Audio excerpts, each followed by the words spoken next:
Hello, everyone, and welcome to Random Number Generation, the show on GDQ Hotfix about randomizers and the runners, and devs sometimes behind them. And we have quite a stacked team here tonight. I'm Skybilz, your host, and this is episode 97, Metroid Samus Returns Rando, with Diceiron, so also known as DCR. You'll hear me call DCR throughout. And well, again, we have a stacked cast here. So before we get started on the hype, speaking of hype, we have a few announcements here on behalf of Games Done Quick. Summer Games Done Quick 2024 will be live from Minneapolis, Minnesota, June 30th through July 6th. Visit GamesDoneQuick.com for more info. And GDQ Hotfix here has an event of its own coming up, and we are proud to present its first Asian American and Pacific Islander American Heritage Month celebration. Join us on May 18th and 19th for 2 full days of showcases, speedruns, and celebrating AAPI heritage. Use !AAPI in chat to get more information and how to submit a run. And with that being said, how are y'all doing here? So again, here we do not only have DCR here, and again, we're going to give you the links to follow everyone here. We also have Meepy and we have Dunkathan Salt, also known as Dunk. How are y'all doing? Welcome to the show. Doing great. Hey. So, I have to know, and I'm sure everyone else wants to know, how old is this randomizer? As of today, it just released. Officially. It's about 4 hours old by official metrics. Wow. I think more like 6 hours. Close enough. It came out today. Yes. Most of us, in fact, all 3 of us were contributors to the development. And so we've been engaged with the beta for quite some time, but the stable release happened as of today in Randomania 8.0.0. Yeah. As like a quick explanation of who did what here in terms of randomizer work, DCR was one of the main project leads who did a lot of the work actually carrying this randomizer forward. I did a lot of the logic database behind it, especially in terms of polishing for the stable release.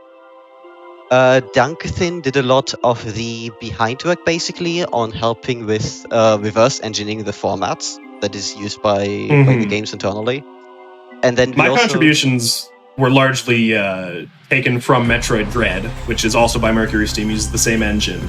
And otherwise, the main thing I did was bully DCR into actually making this. Yeah.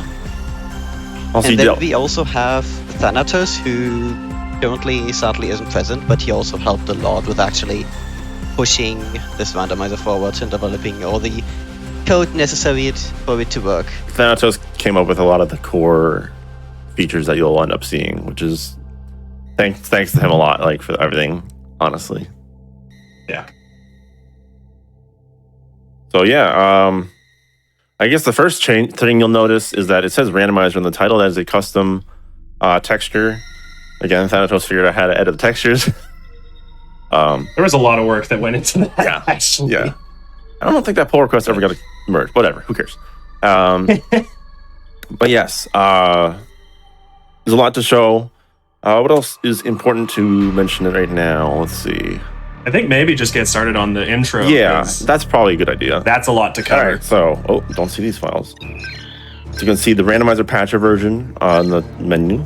And then before you start, you get this seed hash, which is mainly for races, but also so you know what seeds what, so it's not confusing. So in this case, it's Gravity Gravit Super, which is pulling items that are words from the game, various places, like menus or whatnot. So without further ado...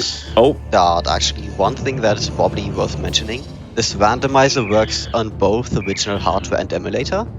Yes, I am playing DCR here chose to play it on original hardware. Hardware for the win. But yeah, I guess timing does start when I say yes, technically, but we'll also go over the intro because it's part of that. Yeah. So, without further ado, 3, 2, 1, go. Good luck. Have fun. Thanks.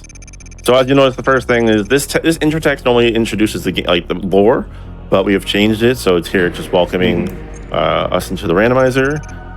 We couldn't find a way to skip it altogether. Yeah, so. This is the current workaround. So here it says the hazardous liquid has been drained. If you played this game before, you know this game is very linear in order. Like in areas, you have to go in order, and you have to defeat Metroids to progress to the next area. And there's this liquid that prevents your progress, but that's been removed, which was definitely necessary for making the randomizer work. And also says Metroids drop items, which is we'll get into that. So the original game, you collect DNA and you return it to these things called Chozo seals, and this has been repurposed to now, instead of returning to Chozo seals, you are required to collect them to fight Ridley, which it says here at the end of the game. And you also have to collect the baby, because that's Metroid 2. And then here it just tells you how your DNA is configured. So here this is the default settings. So it's 10 DNA, and it can be found on Metroids. And this tells you the new change, which is connecting the surface in Area 8. We will get into that, what that means. Chozo seals, as I said, where you return DNA to unlock areas, and now give hints. Again, we'll get on that later in. And refer to Randomania for the rest of the stuff. And these are some other features which I will get into in a bit as we start. And good luck. Have fun as if you want. We're gonna have fun here, all right? Okay, so the starter preset, which is a beginner trickless preset, starts you at the landing site at the ship. As you'll notice, my HUD looks a little strange. Well, slightly strange. The colors. That is a cosmetic feature that was added, which changes some HUD elements. And also, we have custom room names for every room in the game, thanks to Meepy and I. Just painstakingly. Yeah, we basically had to go through each and every room and then come up with some name for the room, because, as you probably guessed, Samus Returns does not actually have good human readable names of its rooms. So. And for hint purposes, as we'll see later, those names can be incredibly helpful, among other things. Yeah. All Something that you're also already seeing is that this here actually starts with scan pulse. Oh yeah, so Scan Pulse, if you're not familiar, is an item that you get really early on, which when you use it, it reveals nearby the map around Samus, and also reveals breakable blocks like that. Great beginner tool. It's included in the preset for quality of life. Accessibility purposes, basically. Also, if you start the ship, Morph Ball is the first item you'll always get because of the Morph Ball tunnel. But yes. Yeah. And might be worth mentioning, this game's a little bit different from some other Metroid games in ways that we'll find out more. So if you're ever confused by stuff, we'll be sure to point out some of the bigger things as they happen. So I wanted to point out there a funny little thing about how Randomania works is it doesn't like point no return, so locations that once you leave you can't come back without certain things. That item I just got before, the high jump boots, is pretty much either going to be the high jump boots or spider ball, because coming back up requires stuff. So it's a running joke. It's like, also, this is the first hint. Chozo seals, now they give item hints, and they give just the region. So here we know a charge beam is in area 1, which is good to know. Charge beam is typically pretty early, I imagine, yeah? Not necessarily, not really, no. Because one thing that the Vando actually did is remove a lot of the soft locks, like here. Usually this chamber thingy tongue would prevent you from going back out, or these blocks would usually be crumble blocks. But something that also is affected by this is that most of the doors have been changed to normal doors instead of being charge beam doors. The charge beam actually now only locks a few separate areas.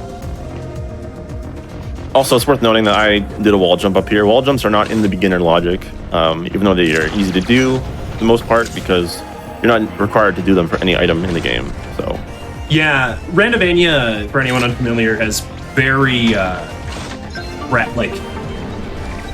highly quantized trick logic.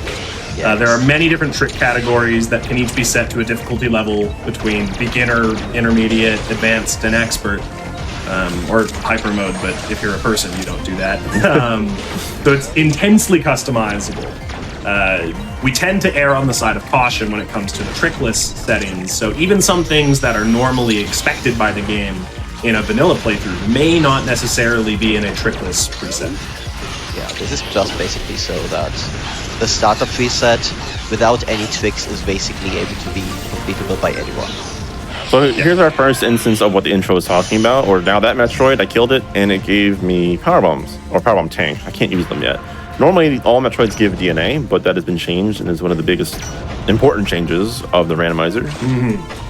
Speaking of Metroids and DNA, if you look on the bottom of the second screen, there is a bunch of numbers. The first number is the total amount of DNA that you have currently in your inventory. To beat the game, you have to collect all 39 DNA, but you can configure how much you need to actually collect physically. And so you just start with the difference of the total versus how much you need to collect. So in this case, I need to collect 10. The middle is the amount of DNA in this specific area. So surprisingly, actually 0. Usually this alpha has the DNA, but not always. And the last number is the number of Metroids in the game left, minus the larvas. And this is also another thing where Randomizers is just highly customizable. By default, DNA can only be placed on Metroids. But if you just want to push the randomizer a bit further, you can set it up so that DNA also gets randomized onto boss locations, or just completely flat out anywhere. If you really want a long seed, you can shuffle all 39 DNA across every location in the game, of which there are, what, 211? Yep. Yes. The biggest Metroid rando to date. So we have our first question from the chat, by the way, and this will be to all three of you. What is your favorite boss fight in this game, and does the randomizer influence that? I will add to that question. So a very it's a good question. The interesting thing is this game doesn't have many bosses. It has 4. Well, 4. Well, okay, Metroid's technically... Oh, power bombs. My answer was going to be Omegas. I love Omegas are probably, the best Metroid. Because they're just so, involved. Gammas are not fun. That's honestly a really difficult thing to answer. I think, personally, it's probably just a Vagnus. For the sole reason that he is so similar to Fusion in a lot of ways. And also that in Vander you can just basically instantly kill him every time you try to get to him. Yes. Everything does look pretty much one-shots. Because, surprise, surprise, all the verses were not designed to be beaten with late game equipment. Who would have thought? Yeah. So what I did there, if you notice, well, I didn't do much. I just entered the elevator. In the vanilla game, if you didn't return the DNA to the seal up there, which requires 1 in the surface, there's purple liquid, and the elevator is deactivated, but as you can see, I can enter here freely. Lightning armor can be found in Area 1. Okay, that's going to be helpful for getting into Area 2 if I don't have Spider Ball. Yeah, that's interesting. Logically speaking. I mean, I could just tank it, but that's not trickless. It's always a little bit frightening to consider the possibility of Spider Beam at all late. Yeah. Spider Beam? Yeah, Spider Beam. No, if Spider Ball is even remotely late, you're in for a time. So this is actually interesting. There's no DNA in this area either. Yeah. Yeah, that is this thing. So something worth noting is that Area 1, since you normally get Spider Ball here, not having Spider Ball technically means a lot of point of no returns, or Space Jump. So this is the only free check without having a potential point of no return. But obviously I know how to escape, so it's not a real problem. Yeah, just to reiterate, just because DCR is doing tricks here, it does not mean that they're actually expected to do this. Though I do have power bombs, so I can go further. It probably wants me to go into a point of no return for lightning armor. I'd guess. Easier to make that call having the hint for it. So. Yes. Yeah. Especially as a beginner, if you don't know the tricks to get out, it's good to know. Yeah, Area 1 is surprisingly different from other Metroid randomizers because Screw Attack. Oh. Because usually in Metroid randomizers the first area I guess either A is the best is the best choice to go either because it has a lot of locations or because it has very easily accessible locations. And here, at least on the beginner logic, that just isn't really the case because it's basically just soft lock galore. So I just want to quickly point out, this is an item sphere, but item spheres are no longer used for like having majors, so they are now nothing items. So my favorite item. Nothing items are items that fill the empty spots in the item pool. So for instance, since Star Preset only has 10 DNA, that means there are, if I can do my math right, 29. 29. 29? 29 Yeah. empty slots. So they're filled with blanks, which is nothing, which is an item sphere. Real troll item. And that can, because the item pool is also incredibly configurable, you can remove items, change how many are shuffled and whatnot. Anything less than the amount will be placed as a nothing item like that. Yeah. Well, you can have, if you want, in this game, you can configure, the normal default max is 264. I know that's so random, but you can make that 999 if you really wanted. Yeah.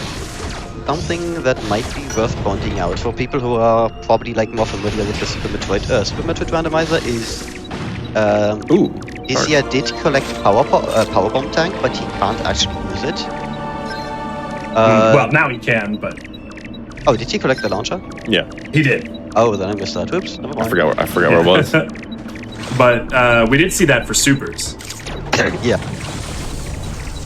So this technically is a point of no return, because I need a way to get out.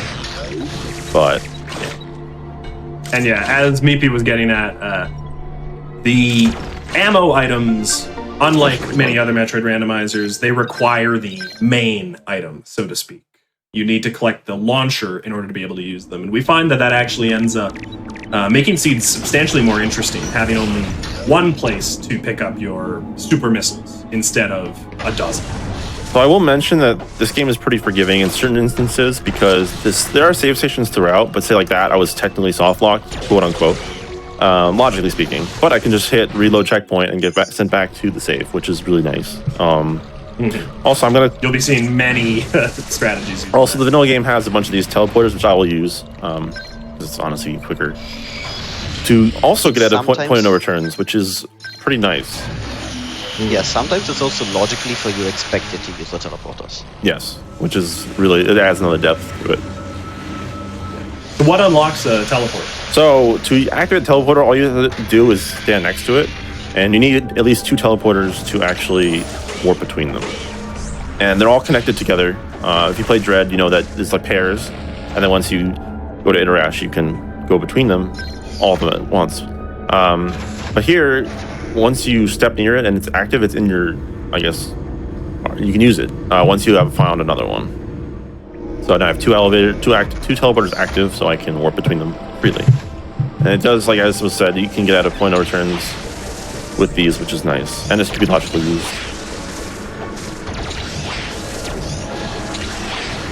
I think with Charge, Beam, and Tow, I need to go to... Actually, I do have another... Oh, I probably should have checked it. I had another Metroid I could have done. Did we see Lightning Armor yet? No. Oh, actually, that's... You know what? Well, we're making a trip back. That's... Actually, use my big brain. I did save. Oh. I did save. I hope you should. I really hope you did. Come on, Dunk. Yeah, please don't let me remind you, like your parents to save, all right? Like, I feel like I have to do that in some of these episodes. Did you save? No, yeah. Well, no, it's... The saves here are actually a very important routing decision. Yeah. Sometimes skipping a save is pretty critical if you intend to warp back to a previous one, because we are unafraid of dangerous actions in Randomania. We're the only randomizer I'm aware of that lets you do things like that, and so managing your saves is very important. It's also worth noting that, especially for like more casual players, definitely do save, because this game has quite a few soft locks. Yes, I'm not sure. Critically, of course. Critically, you can warp to the start from a save station. So if you save in a place that you would be soft locked, and you use the warp to start feature at a save station, it will get you out of that soft lock. So here is our first DNA seal. So the seals you saw at the beginning of each area that gave me hints, those are the vanilla seals. They've been just changed to give item hints. These are DNA seals. They've been customly placed throughout each area. usually in harder to reach areas to actually reward the player for having items. And these will specify the exact room a DNA is located. So the first one is DNA is in Area 2, Dam Exterior, Metroid Caverns, Alpha Arena East. That's a mouthful. So that's region in the room. And the next one is Area 5, Tower Exterior, Gamma Arena. So I will be seeing the tower. Fun tower. There is another Metroid here, but it is not in logic at the moment. I need space jump or ice. Because ice beam is actually required tricklessly in vanilla, even for reaching locations, which is nice, which is cool. No pun intended. Nice. So now I'll make my way back because now I can actually go to Dam Exterior. Because on trickless, you need either spider or lightning armor to go through the red weeds. Good old damaged plants. Yeah, this room is also a thing that was changed on the randomizer. Usually these blocks are actually crumble blocks in the vanilla game. But we found out that changing these to shoot blocks makes makes these just more enjoyable, because then you're not guaranteed to get spider ball or facelift in the first 2 areas, basically. Yeah, otherwise you have to get it. And that's also configurable. If you don't like that, you can turn that off and have it be crumbles. That's the nice thing about Randomania. A lot of things are customizable. Some things are forced, but a lot of things are customizable, which is great for any type of player. So I was going to ask about this earlier, by the way. You're talking about soft blocks. Now, with this being a brand new randomizer, how likely is that to happen during the run today? Well, I mean, it already did. Technically, it did. Okay, again. Sorry, I meant again. Pretty high chance. Okay. Inevitable. Okay, so it is a question of how many wins. So here's an interesting thing to note right now. I have power bombs, and this game in vanilla notoriously doesn't like giving you power bombs. It's a low chance. So that's one of the quality of life features, is we've upped the drop chance by 2. It's now 2 times chance to get power bombs from everything instead of the default. Progressive jump in Area 3 Factory Exterior. That's good. Okay. So that'll be my space jump. What does space jump being hinted there suggest? That is... I think theoretically it could also be high jump if it's in, what was it? Oh, so actually, he has high jump. Probably should mention progressives. So progressives are items that they're always going to appear in the same order. So for instance, this is progressive jumps. So the first one is space jump. Oh, sorry. Wow, I already messed up. High jump. And the second one is space jump. The reason for that is that space jump completely outclasses high jump in terms of maneuverability, getting around. So progressives give each item relevance. You'll also see relevance, progressives with beams and also with suits, because later beams and suits overwrite or outclass the previous item. And you've found one progressive jump so far already, right? Yep. Good old twisty if you're tunnel. coming from other randomizers like Zelda, you can imagine it kind of like progressive bomb bags or progressive wallets. Yeah. Oh, okay, so there you go. Nothing again. In Link to the Past, you have progressive swords, etc. Yeah. Those sorts of items. It's one of those things that it just makes the randomizer, like, the items more relevant, just because... This is also a thing. You can still technically disable them. It just, most of the time, not really recommended, because it just basically gives you dead items. Yeah. Yeah. There's not much interesting about finding Plasma Beam first in this game and getting both Spazer and Wave for free with it. But if you do like that for some sort of reason, then just go for it. Play around with it. Yeah. There are other patches that are enabled that are similar to that with power bombs, because it turns out power bombs are the most broken thing in this game. Well, one of the most broken things. Oh gosh, yeah. So power bombs break power bomb blocks. That's expected. Power bombs break power bomb shields. Expected. Except they also break every single beam door shield. They also break open up charge doors. And they also break these enemies called blob throwers, which normally need the beam burst ability. So they're kind of broken. So we have options to disable power bomb weaknesses on all those things. So power bombs can only break power bomb things and bomb blocks, which is recommended. Don't turn it off unless you really want to just make power bombs extremely broken for some reason. Yeah, it's generally uninteresting, we find, to have one item just completely obsolete a dozen others. So by default, we have those limitations in place. That said, just because it's generally uninteresting, there are a few cases where if you just, for some reason, just want to have a really quick session, feel free to turn them on, because they do speed up, like, finishing a scene by a lot. I guess I should mention right now that technically this is out of logic. I do not have Spider Bolt or Space Jump. Wait. This is also... How did you get up there? Oh, I will explain that once I kill this Metroid. Sorry, Before you Metroid. kill this Metroid, actually, one thing to mention. Something that the original game does is that once you get into a Metroid arena, all the doors completely lock. You cannot get out of the arena unless you have killed the Metroid. In order to prevent soft locks, we just completely disabled the ability, so if you just run out of missiles and you cannot kill the Metroid, you can just leave and refill your ammo. So yeah, good point by Dunk. What am I doing? Why am I here? So, normally if you're familiar with the wall jump, you jump towards the wall, and then spin jump, and then press jump when you're at the wall, and you'll Samus wall jump away, like this. I did something called a single wall jump, where I interrupt that by shooting, and also letting go of the circle pad. So if I do the same thing, I jump at the wall, and then jump, and then shoot, let go of the circle pad, Samus will just kind of go up in the air like that. And then I can initiate a respin, and then hold left and respin. And infinitely wall jump, just like other 2D games, some other 2D games. So yeah, it's a good technique. We'll be able to see a lot of sequence breaks and breaking logic using that sort of technique, among many others. What a lot of people don't know is that this is secretly like the I know where to go. most broken Metroid game as far as any percent rules. At least 2D is probably Metroid. technically the more broken one. Yeah, it's more broken, but nobody plays it that way. And it's actually kind of funny because this game is very broken. We jokingly will say walls are suggestion because there are like 5 different items or ways to like clip out of bounds, anywhere. Like yeah, during the one of the playtesting sessions, we actually had DCR accidentally clipping out of bounds somewhere, and we were not able to reproduce that. Yeah, discovered a new way to clip out bounds playing this rando.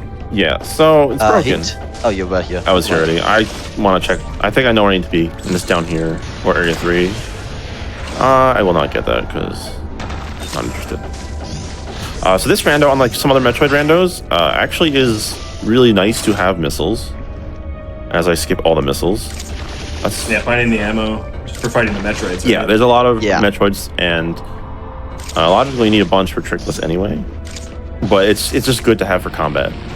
And they're not like there's gonna be a lot of them. There's 80 missile tanks in the game, so you'll run into them. And combat in this game is weirdly unforgiving. It is, but something that definitely helps is missiles, and I didn't realize it at first when I was playing this casually. Like, usually the game tries to really hunt you into the direction of just countering every enemy, but most of the time you can either just use lightning armor and get across, or just shoot missiles at them until they die.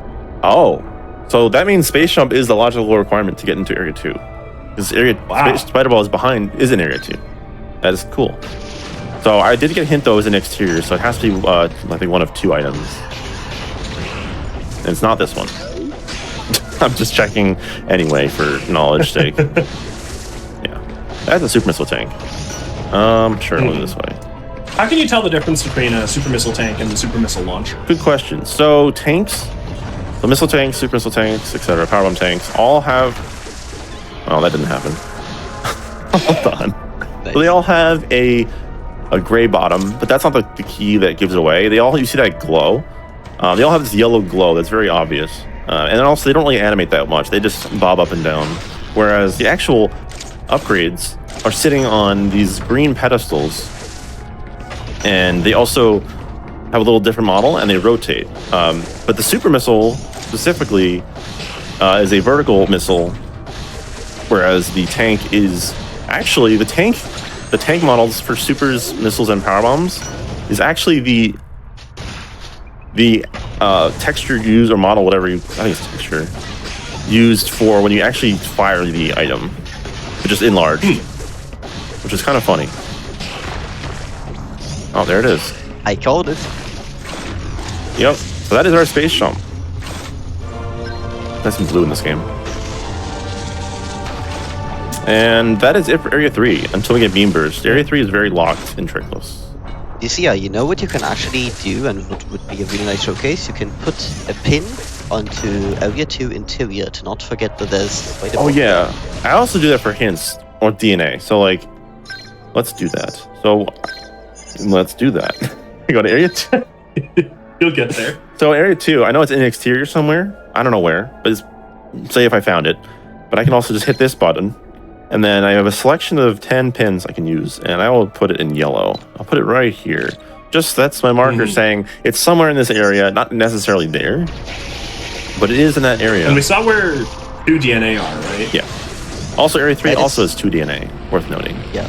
That is not a randomizer change. That feature is in vanilla. You are able to just put pins on your map, which is really convenient.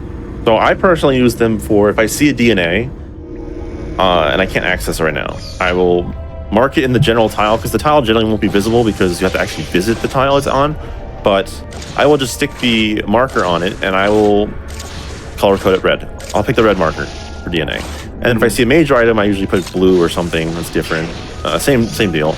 It's also good for hints. If you get a hint and don't want to write it down, you can just mark it on the map in the rough area, and then there you go. And with 200 item locations in this game, it's very worthwhile to have the tools to organize stuff. Yeah. You also have plenty of pins that you can usually use. I think it's like 25-ish. It's 10. I think it's 10 total.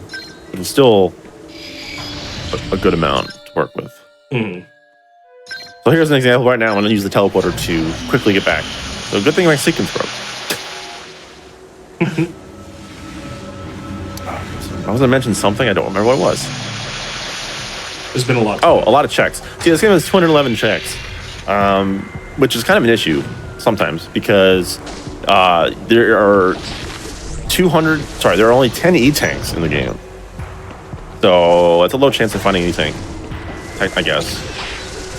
But you can always change that with Randomania. You can place more E-tanks, although with the restrictions of the patcher currently, that will still cap out at 10, but you can still find more early if you wanted. Yeah. Not that you really need E-tanks right now, given you have lightning armor. Yeah, lightning armor is a good replacement, which is nice. Not like full-on replacement, but it's temporarily... It goes a long way. Yes. So I'm just checking my rounds. There's not a lot of interesting things here. We have 2 checks here. We have 2 Metroids that we can access, and one of them might have my spider. But then again, actually, there's the other Metroid in the outside, which I did not go for. And there's the one lone check on the wall, which like never has progression. Well, now Unless. it will, you know? Yeah. Is it possible for that to have spider? Oh yeah. Oh, there's the thing. Hey, so there's my HUD thing as well, cosmetic. They're very deep purple. Normally they are a pinkish magenta. Very pretty. Yeah, you can basically... There are cosmetic options where you can just set them to any color you like. Also, I forgot to show off the free aim stuff. So the free aim normally is red, or no, orange, and then it's red when it locks on. So here it's a nice aqua teal blue color. Yeah, I keep thinking you're aiming a dread grapple. And then if I aim at it, it's yellow. And also grapple has its own colors, which if I ever get grapple... Wait, if. I mean, I probably will. Oh, DNA. There's our first DNA of the seed. Yeah, that was the one that was hinted. Yeah, I think we knew that. I actually forgot. So I So I have a question for y'all again, because y'all said that you've worked on this randomizer. What are you planning for the future that you would like to share? You don't have to share everything here, but what are your hopes for this randomizer?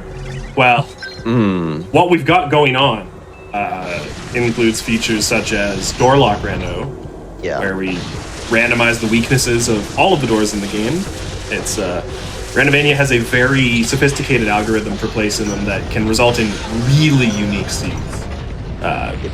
So if I can quickly cut you off for a second, for some reason they decided to lock this ammo recharge behind Varia suit. I don't know why. So yeah.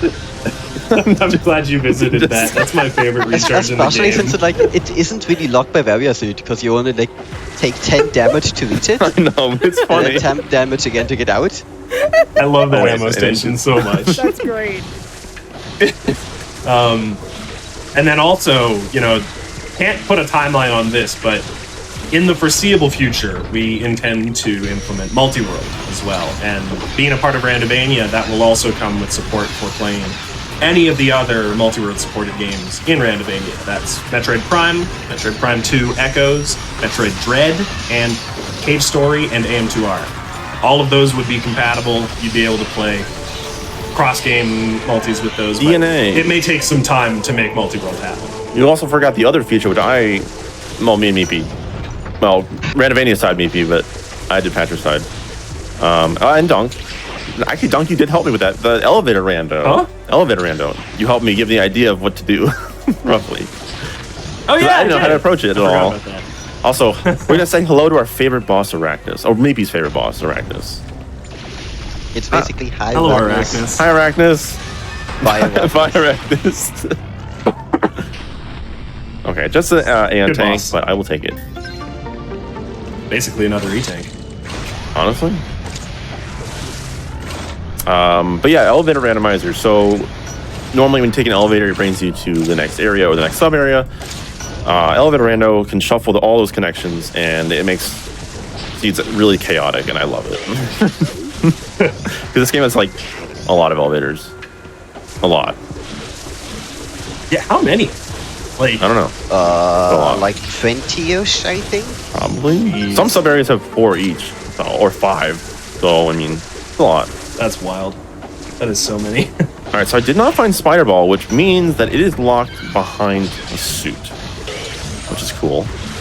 But since I have Screw Attack and I have Wave Beam, I'm actually going to dive into Interior. Actually, I lied. Interior has Spider Ball. I forgot my hint. But yeah, Interior Speaking of is going to have items. Yeah. Speaking of things being locked by suits, is that locked by something that is a real heat zone? Oh. Or one that we've had to add? So yeah, Dunk brings up a good point. So heat zones that you see in Area 1 and 2 are real heat zones because you don't have the various suit at that point, and they want you to stay away. Even the one that have the ammo station, that's a real one. But any heat zone that is past Area 2, so Area 3 and up, Area 3 through 3, 4, and 5. Ooh, grapple. Hello. They have heat zones, except they're not actually heat zones. They are just there to give the illusion. You don't actually take heat damage. But for randomizer's sake and to keep various suit being useful, we have made all of them heated, and which is a great change. Also, that's grapple beam, which will be useful in progressing past Area 5. Not 4, maybe. Grapple beam's very cool in this game. I think I saw Spider Ball. Oh, there's Spider Ball. Yeah. Nothing. Let's go. Also, this shortcut is really good. I like the Screw Attack shortcut. But now we've got move. We can go anywhere. That actually gives logical access into Area 4. We can't quite go anywhere. We still don't have bombs, and bombs are surprisingly useful Right now, because of a thing that we'll probably mention later. we can do stuff right now, but yeah, we can still get to like Area 4 and 5 without bombs. It's Yeah, just- we can reach most areas basically now. Oh, here's also another really nice change that the randomizer did. If you've played the original, you're probably very much aware that gamers like to flee if they're low on HP. The not here, randomizer- but yes. Yeah, not here, but it's a lot of Area the 3 areas. and Area 3 and 4, they do that. The randomizer basically just completely removed that. So gamers will never flee from you. That's partly because it would be a nightmare to handle the logic for them running. Yeah, that and also just And it's a quality of partly life. because it's really annoying, yeah. Now, if you know what you're doing and you have the right equipment, you can one-shot them or make them not leave. But that's shouldn't be a requirement for the I don't know. It doesn't really fit into the randomizer. It doesn't add anything. It would just be a mess to deal with. It doesn't add anything to the randomizer. Whimsical water. That's a good name. We've had some fun with some of the names. So this actually gives me a lot. Also, I will mention this is a good strat. If you have Wave Beam and you have access to Hive Jump Chamber, I recommend any Lightning Armor. Go this way first because you can actually see the 2 items behind High Jump, like the one that you can't access from this level and the one you can access. So it just gives you good intel. So that's nothing, so I don't have to check that. And this is Aeon, which is also good to have. Because if you're only on the above level, you can't actually see what's below. Yeah, so some tips. I kind of hate doing these checks to begin with, like high jump especially, because at least for me, it's usually just dead. But I mean, hey, that can change. But I think my next bet is to go to Area 4 at this point. It's always such a randomizers thing where you just have checks that are usually never progression, and so you just start not checking them, and then suddenly on one seat they have progression, and you just now suddenly check them every time. I won't forget that. Yeah, I mean, that seed that Mazier posted a bit ago during the beta testing phase. Looking out, apparently spent hours looking for screw attack, only to find out it was vanilla. That's lovely.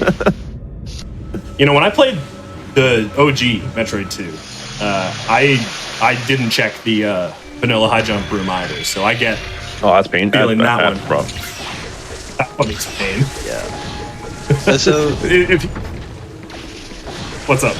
For anyone just quickly confused about the term vanilla, that's just used when an item is in its original location. I don't think that was mentioned yet. No. So where are we going now? I am going to Area 4 because Area 3 is out. I'll note this in case. I don't need it probably, but who knows. Area 1, I've checked pretty much a lot of the main stuff. There is one Metroid left, but like chances are it's one check.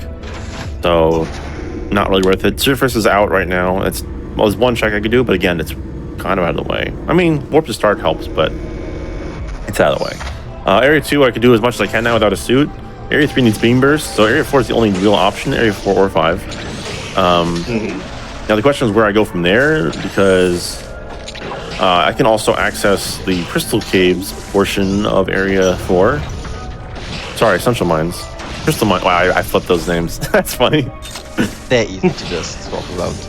Crystal Mines portion, which is where your not chase sequence is normally. So probably should go there because that's like that's like 4 free checks in a row. I might as well check that. I think a few more. Well, and I just love the chase sequence so much. Oh yeah, we're gonna talk about that one. Yeah. So just make my way down. The only thing I don't like about Area 3, okay, there's a couple things, but one of the biggest things, especially for randomizer's sake, is there's no teleporter right at the start like the other areas. You have to like go into it to actually warp back. Oh, there's a suit. Oh yes. That changes things. Oh, that's sweet. Yeah. Also, remember how I said that suits... Oh, wait a minute. What am I doing? How could I not show off the spider boost? A feature exclusive to this game only. That's cool. And completely untaught to the player. Oh, yeah. Versus Demon Area 1, that is new. That is new hint. Yeah. Spider boosts, those are required for 100%, right? Yes. They are, and the game just doesn't tell you how to do it. Correct. I mean, Nintendo didn't have a hotline anymore to call either for that, so how? I know. The game does hint multiple times that such a feature exists, but it never outright teaches you, even though internally there are actually strings. Oh, well, speaking of text of it. Let me show you that. So I took it on myself to actually add that to make quality of life. So here, just on the Powerball, Spider Ball, I think it's Spider Ball, talks you how to use it. And that's the wrong one. Power bombs. I made this, by the way.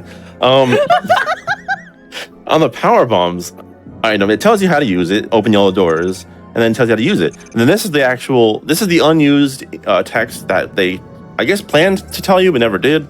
It tells you how to use Spider Ball, a Spider Boost, that's the official name. Spider Boost can use the Spider Ball form, you launch forward, and it reaches certain items. So that is the text that is unused, which would be nice to have. But I guess they just never. They may have planned it. There's probably a lot of things they planned. They just didn't do it. In this preset, are spider boosts required? They are not. Oh, actually, no. In this preset, they are, but by default on the trickless preset, they are not. Precisely because for people who just casually play through Samus Returns, they might not necessarily know that feature exists, or they just might have forgotten that the feature exists. Yeah, so it's not like they're hard because they're really not. It's more just because they're not taught. That's the only reason. Oh my goodness, someone in chat just said, I just realized this game's technically old now. It released in 2017. If something 7 years old is considered old, I'm sorry, like... It's younger than the Switch.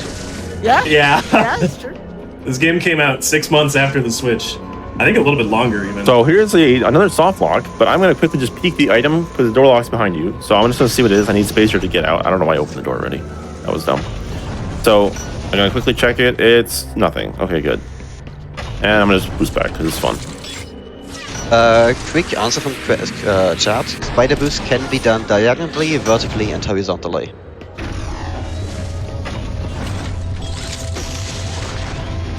I know you could do it diagonal. A lot of Yeah, if you spider boost while spidering on a slope, you launch diagonally.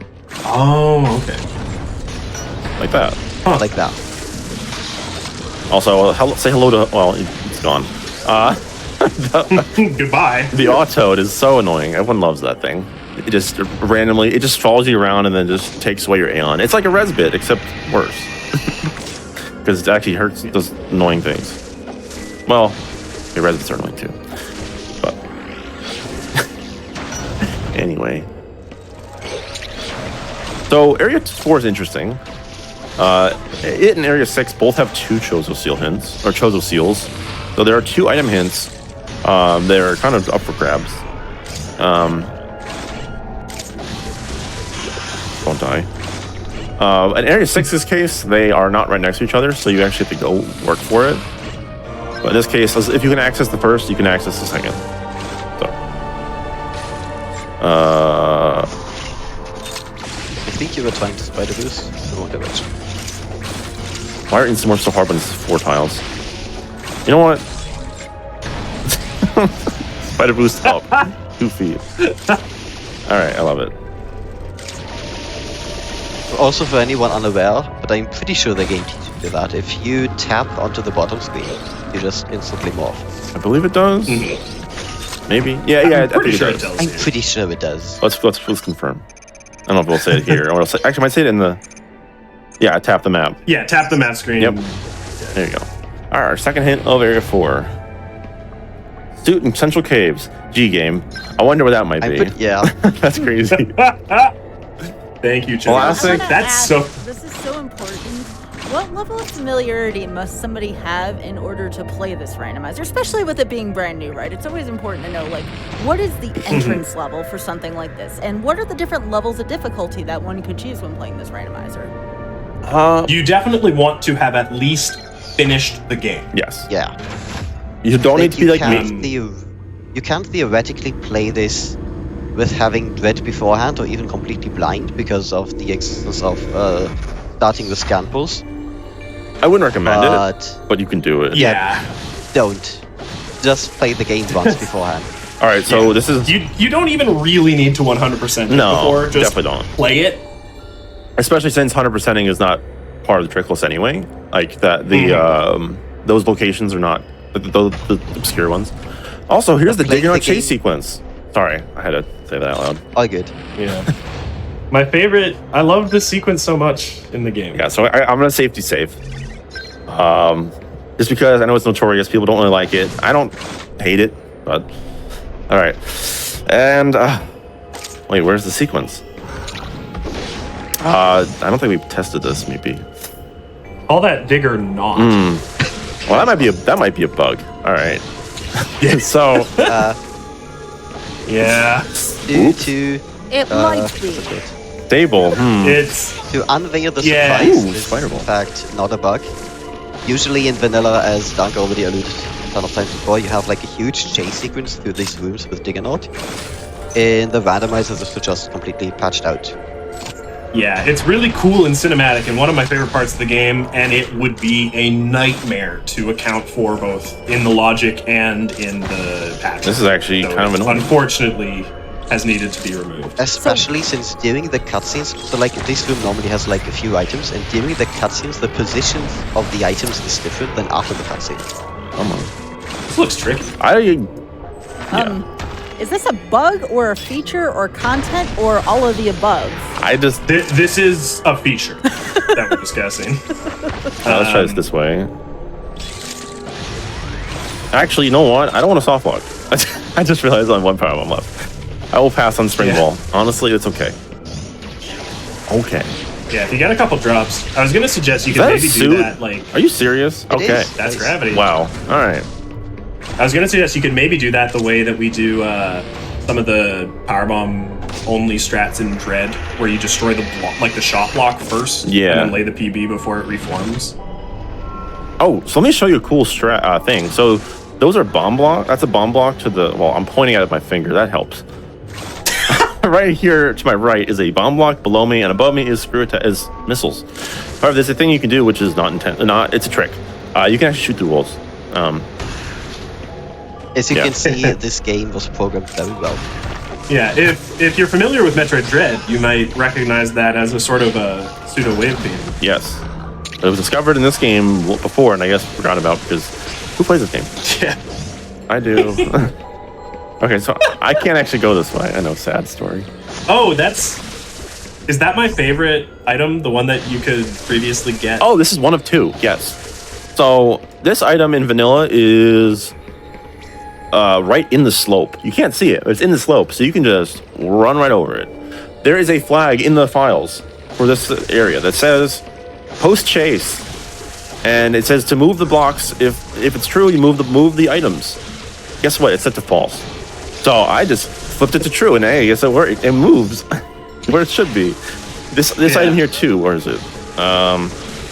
This one here too. See how it's in the water and in the poison things? It's normal. It's in the. If it's not moving, it's like in the middle of these blocks for no reason. Which you just got a bomb to get to. But yeah, it's not supposed to be there.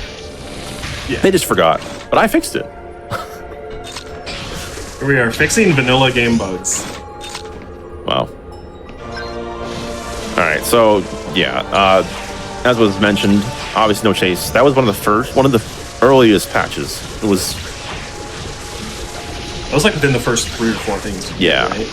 Because at the beginning we didn't have support for actor changes. Like, yeah, we couldn't do fancy things like changing the items yet.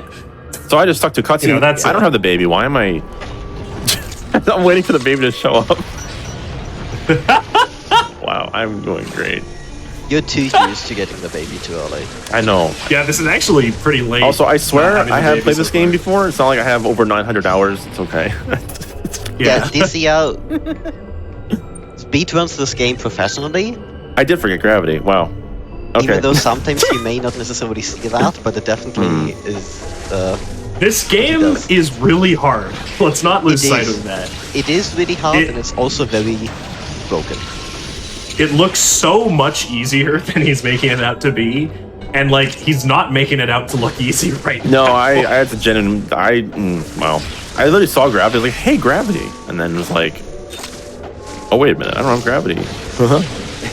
There's nothing stopping me from getting it. The unfortunate thing is it takes a bit to get back because I don't have supers for a shortcut. Yeah, it's also worth mentioning that trying to like play through a state as complex as Samus Returns is, and then also trying to give like live commentary at the same time is not the most trivial of tasks. Oh, also, Dunk doesn't like me for this, or doesn't like it, but the fact that we can just freely change to the suit when we collect it and have no issues, it's so good. How did you know that I was about to complain? Were you actually? Let's go.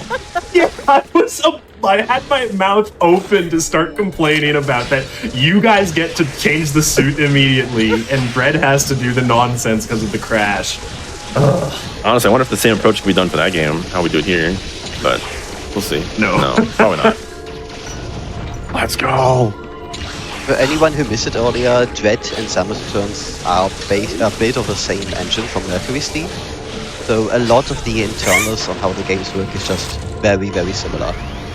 Yeah, that's the main reason I'm here. You know, I'm one of the project leads for the Dread Randomizer, and I've leveraged that expertise to help a lot with the patching. Yeah, Doc was responsible for finishing off the patcher, the actor file parsing, which allowed us to really shuffle the pickups properly and do stuff, fun stuff. So, yeah, the fun part that no one wanted to do. Dark was like, "Oh, I'll do enough to like make Dunk want to do the rest."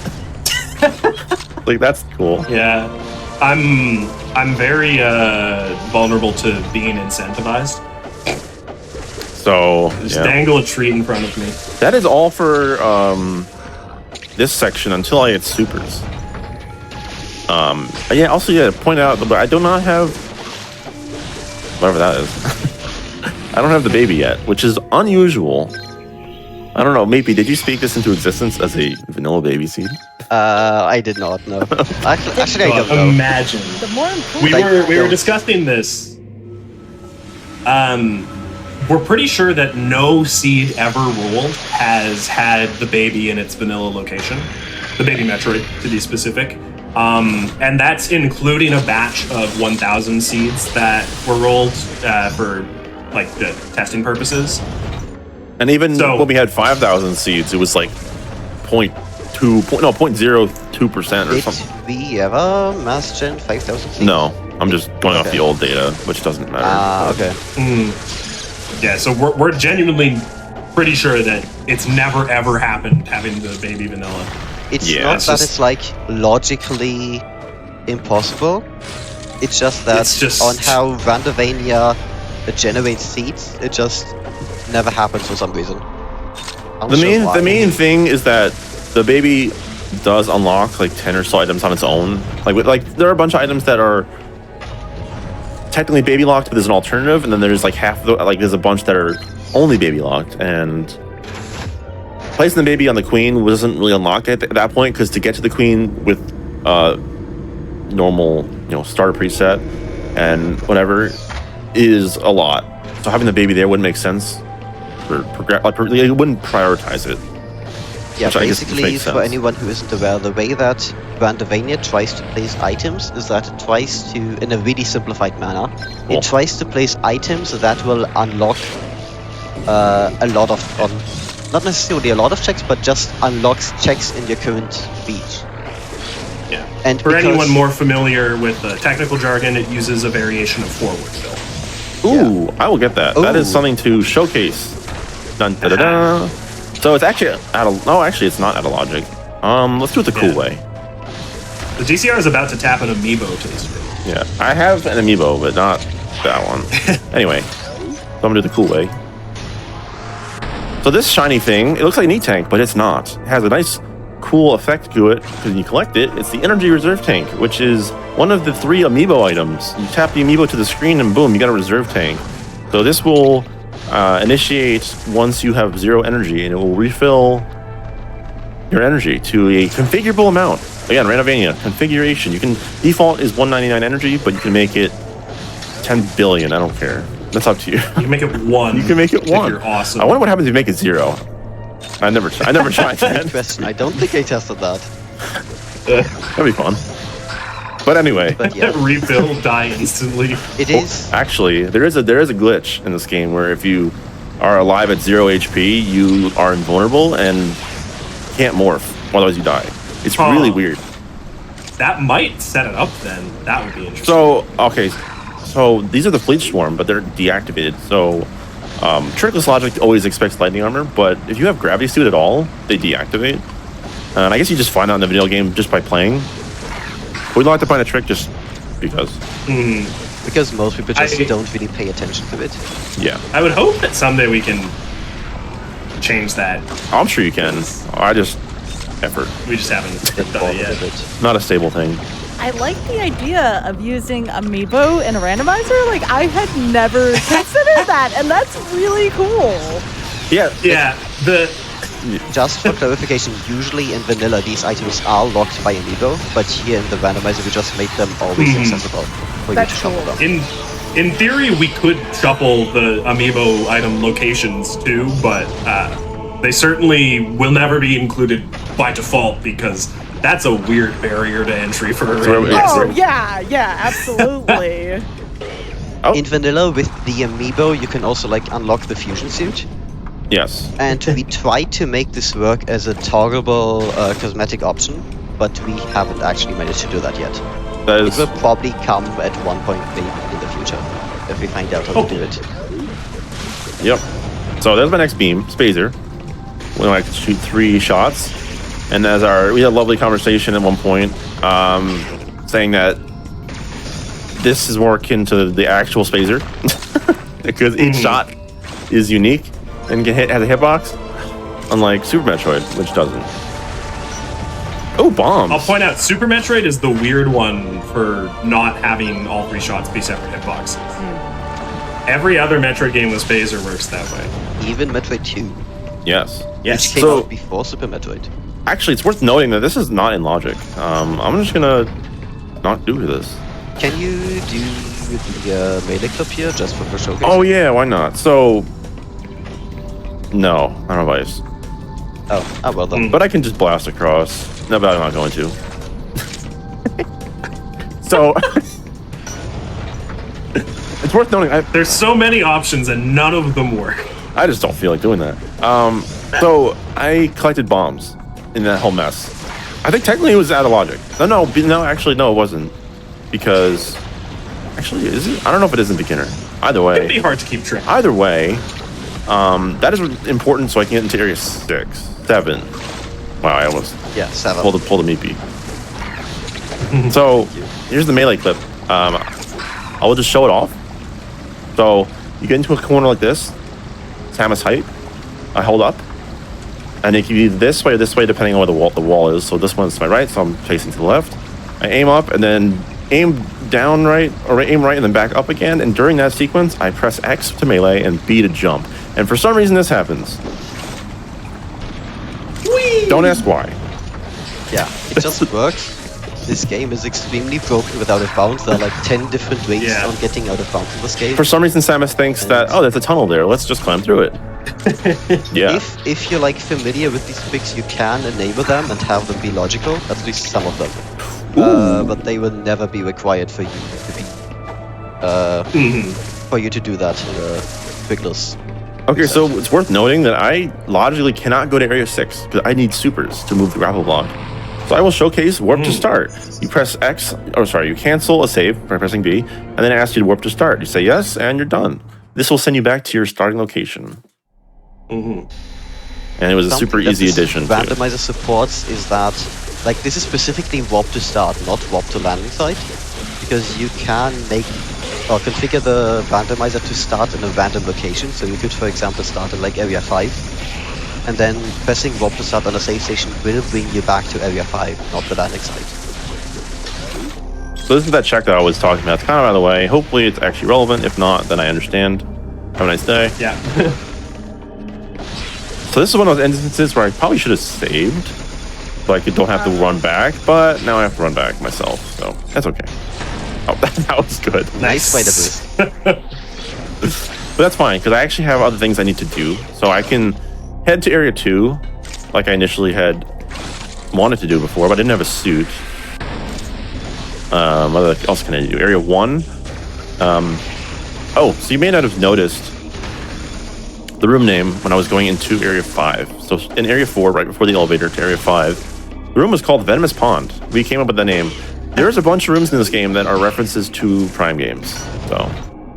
Venomous Pond being a room in Dark Corvus Bog in Metroid Prime 2 Echo. So one of the rooms If I'm you going to wonder quickly... what the reasoning for that is, basically naming like 300, 400 rooms is hard. And Yes. so sometimes you just take shortcuts by using rooms that other games already used.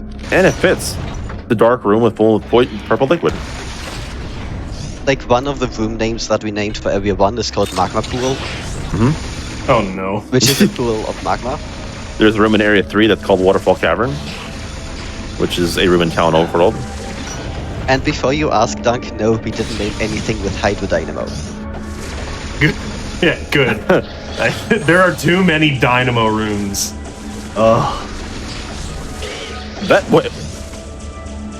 I see that right? So you had mentioned about genning a ton of seeds to test. Was the seed you used today vetted? And there's no right or wrong answer for this. This is Yes. sheer curiosity. Yes, it was. was. We've contacted Major Azulite, who also helped with beta testing a lot, and I just asked him if he wants to generate a bunch of seeds and vet them, and then came up with this seed and an emergency seed just in case something fails.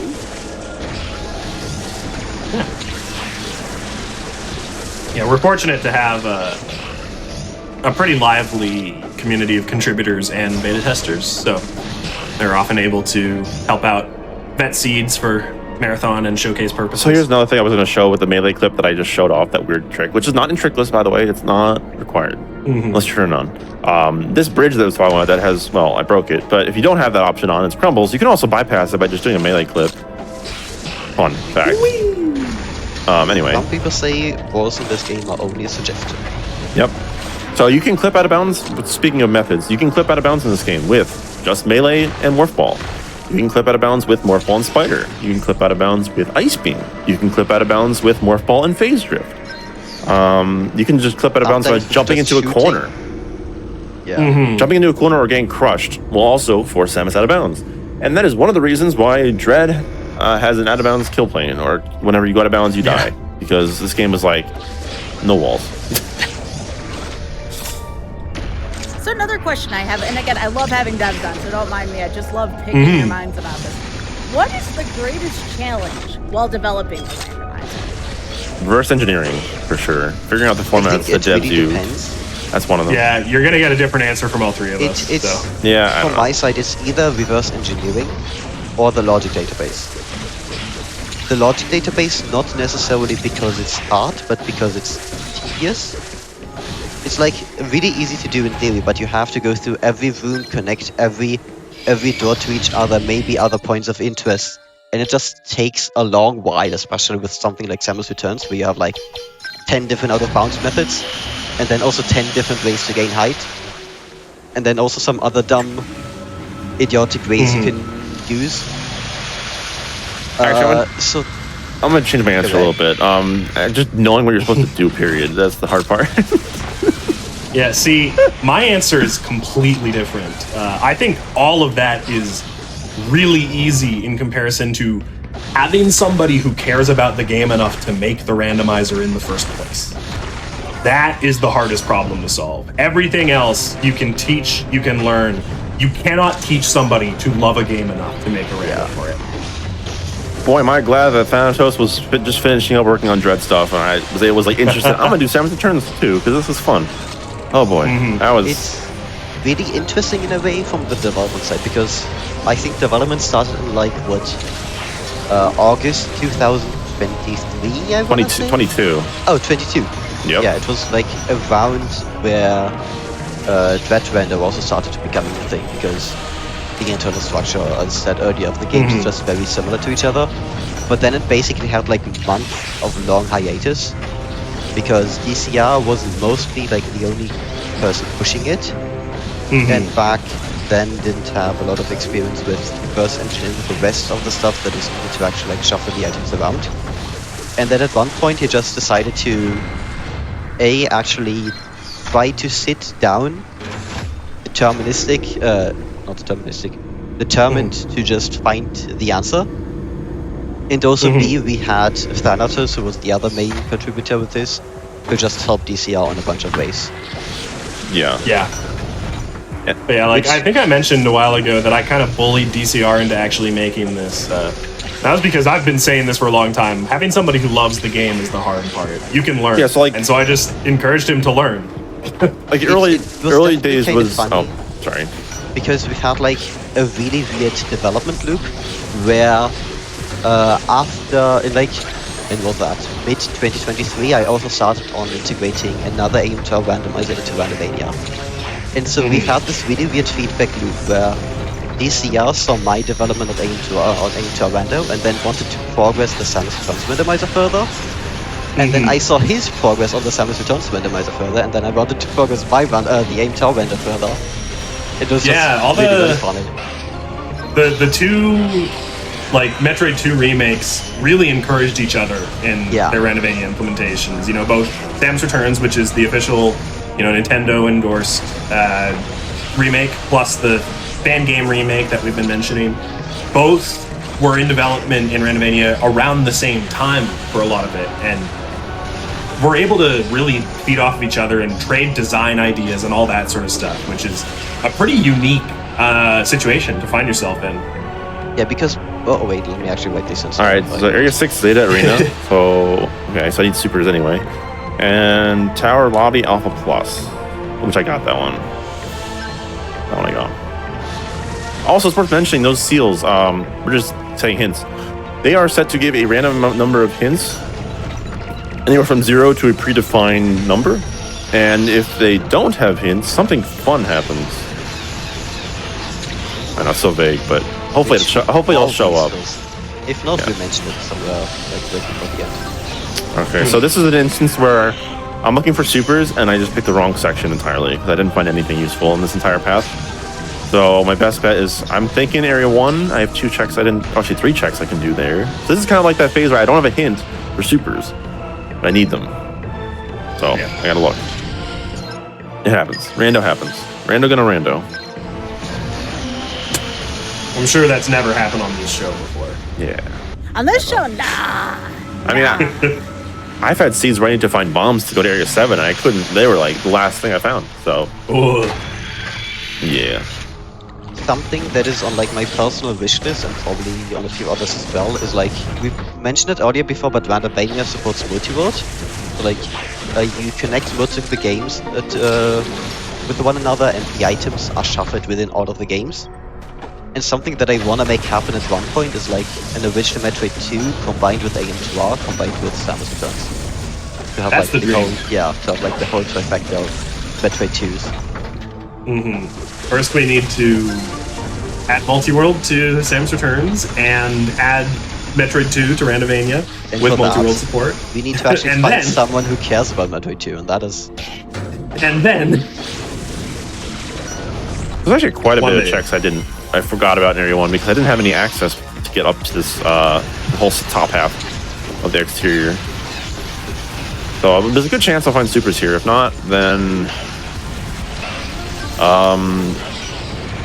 actually, you know what? I'm thinking what is gravity for? I don't know yet. my brain's just been too busy here. I actually couldn't follow logic here at all. Gravity, maybe like magma pool here in area 1. Oh wait, But I don't have you should have supers. charged me. I do have charge. I don't have supers right. though. I'll grab this for fun. Yeah, this is also another thing to mention while I'm at it, is that Randomania does have a built-in map tracker. So if you don't know like which checks are available to do, you can use its built-in map tracker to like know which items can I actually collect. And hopefully soonish, it will also tell you if an item check is a point of no return. Point of no return being you can go there, but you cannot go back. AKA, it's not necessarily a soft block, but it could maybe be one. Also, I'm still using power bombs for everything when I have bombs. I just don't remember. Also, melee clip can be used here to bypass climbing up, which is cool. So I'm trying to think, in my backup plan right now, if this doesn't have it, I am going to area 4. Oh, I do have spacers, so area 4, I do have some more checks I can do in Crystal Caves now. Sorry, Essential Caves. Names are hard. Names are very hard. Custom names, by the way. That's not an official name, it's just a descriptor of the area, which just works well. I mean, I think it's a perfect name. Tells you everything you need to know. Okay, I keep finding this game is taunting me. I keep finding super tanks, but no supers. So by the time I get supers, I'll have like 25. I'm seeing the question chat on whether there are places that you cannot go back to with the return to start feature. It depends on how you define can't go back. Like, you can go into a place where you soft block and then you need to reload from save or reload from checkpoint. But if you are able to save at a location, then you are always guaranteed to return to start and not soft block at that save station. Yeah, all save stations can be returned to start from. I remember I got a hint for I got a hint for that. I just checked the hints. I remember I got that. So Nice. that opens up a check in surface, which I know is annoying to go back to again, but actually it's not annoying. But when that's the baby, it'll be all What am I worth talking about? Annoying? Come on. I literally can just fly across the room.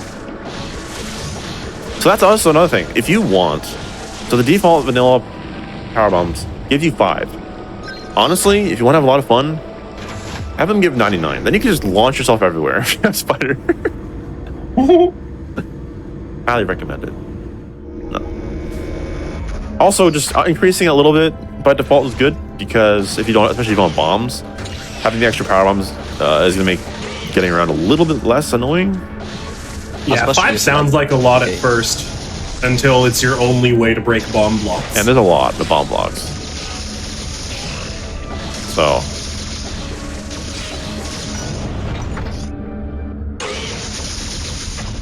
So unfortunately, this is the quickest way back to this one check. But I can, if it's nothing, I can just warp back to my checkpoint and... Oh, that's a drop I don't need. Okay. And then I won't waste too much time going backwards.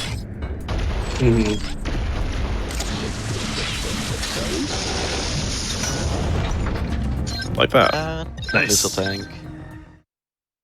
So my best guess right now is area 4. Because there's a couple modes of spacer door. Actually, wait, that could be the gravity requirement. There is a lava room you have to go through in area 4, which could bypass the supers requirement. Although, is that a one-way? It is. Are there any plasma requirements that are freshly opened up besides the one you just got in surface? Area 1, which is nothing. There is one in area 2. It's kind of out of the way, but you know what? Might as well. It's one check. It's actually the only check. Well, there's a super check I can't do right now here. But other than that, area 2 is cleared out, essentially. Something I also want to quickly mention that I'm like super happy about with this game is that screw attack in this game is not completely broken. Like, I know some people are a bit disappointed that it doesn't like one-hit kill your enemies. There it is, progression.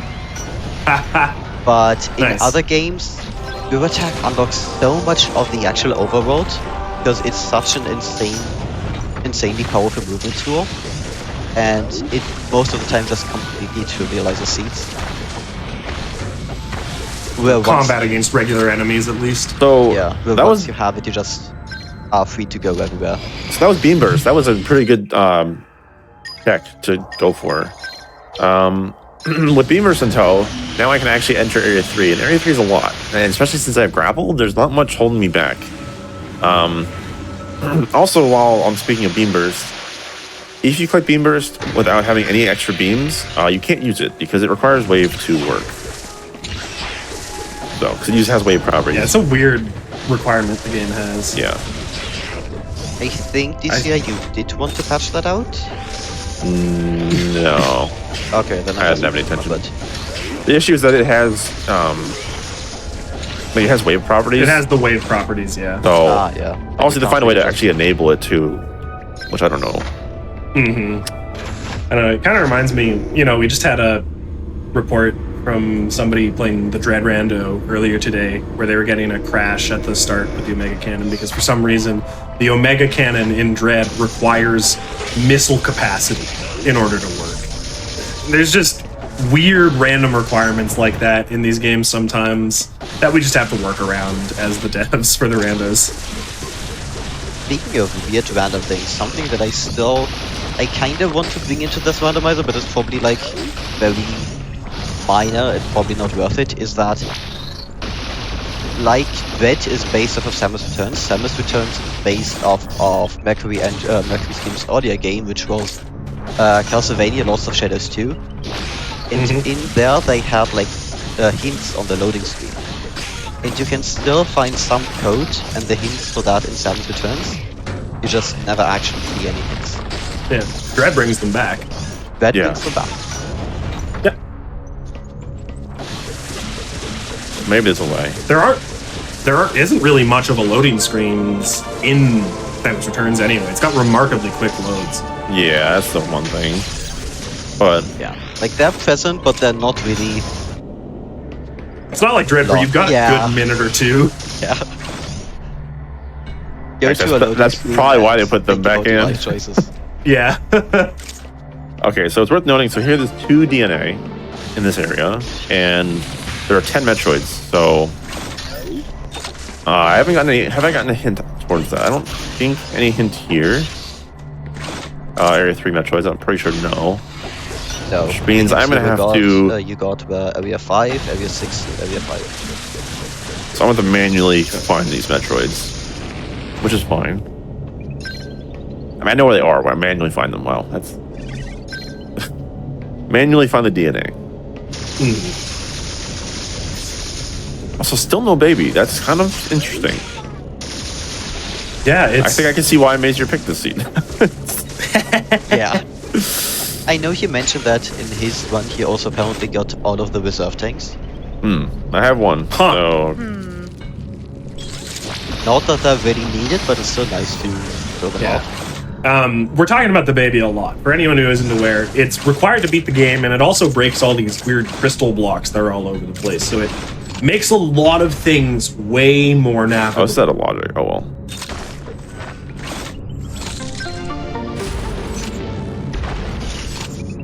It has one big feature which we'll eventually get to, which is a randomizer thing, which, again, if I find the baby, I'll show it off immediately, because that's really important. I actually don't know what you're talking about right now. Well, then you'll get to learn too. Yep. I think I know what it's talking about. Maybe he definitely knows, just doesn't know how I worded it. It doesn't realize how important it is to you. All right, so this is one of the first gammas that you encounter in the game that loves to flee if you do enough damage to it. So we have set the location of this gamma to always spawn in this room. That's another thing. Not only were the gamma is able to flee, they also could spawn depending on what, like when you load your file, they can spawn in a different arena, which I think it's based on when you create the file. Like it's not like per load. I think it's like. So it's basically No, it was based on. Or actually, I don't know if it's. I don't know. Honestly, I don't know. I don't know how much research has been put into that. But it's. You can have different results. And reloading checkpoint puts them in the same spot. So it's like predetermined. Maybe when you enter the area, it's set. I don't know. But it's random, which is annoying. And actually does affect speedruns somewhat. I mean, you can actually. It's all at random where they spawn. So you could lose time theoretically. But in Randomizer, they always preset, and that's like I said before. There's quality of life, but also logically modeling that is awkward because not all locations in where the gamma can flee to needs the same requirements. Yeah, it's a mess. So it's better just try and force it to be in one spot, and it's easier.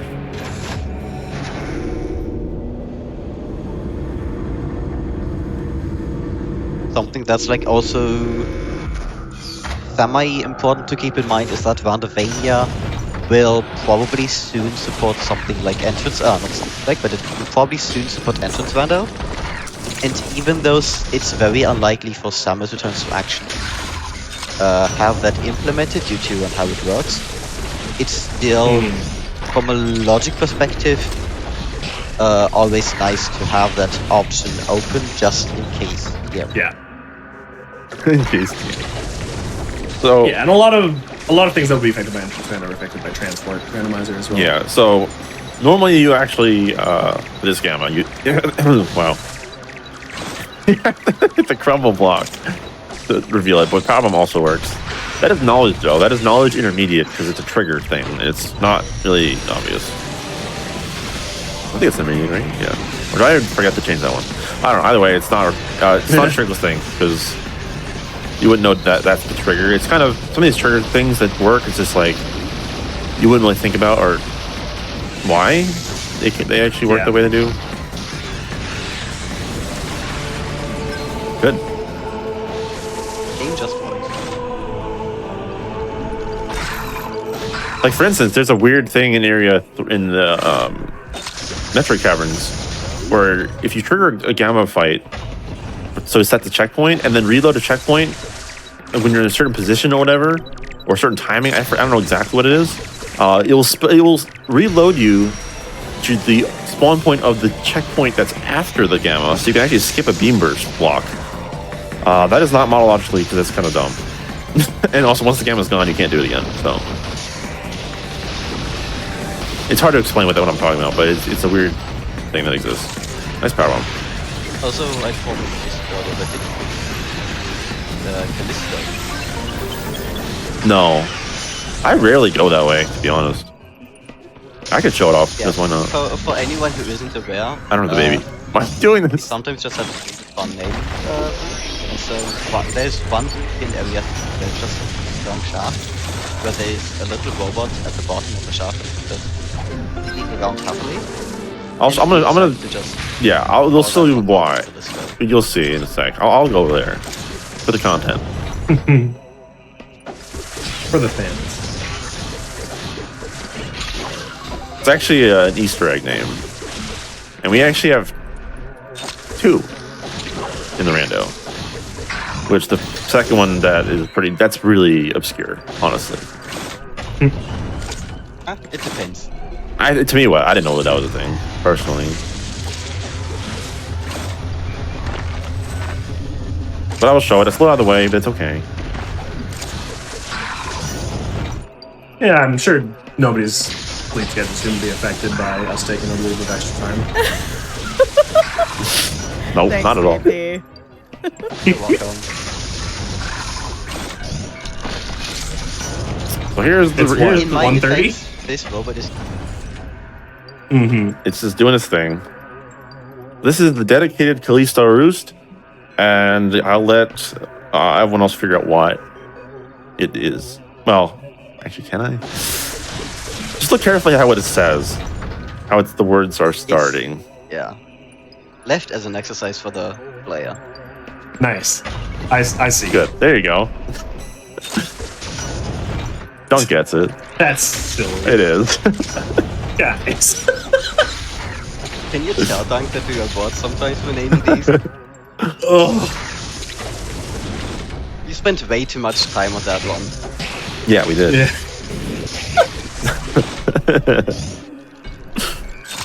Yeah. Anyway, back to the scheduled program. So I'm gonna just keep fighting alphas because I don't know. Yeah, I mean, one of them's going to have the DNA. Yeah, and there's still like a bunch of Metroids to go. So plus I got to show up more spreader boosting. Woo! There's actually no DNA. That'd be interesting. I still know. I'm happy with how the DNA radar ended up working out for how the seeds play. Yeah, like the goatee of the randomizer is really familiar to like open it up, rock consumption point, and that's always a really nice thing.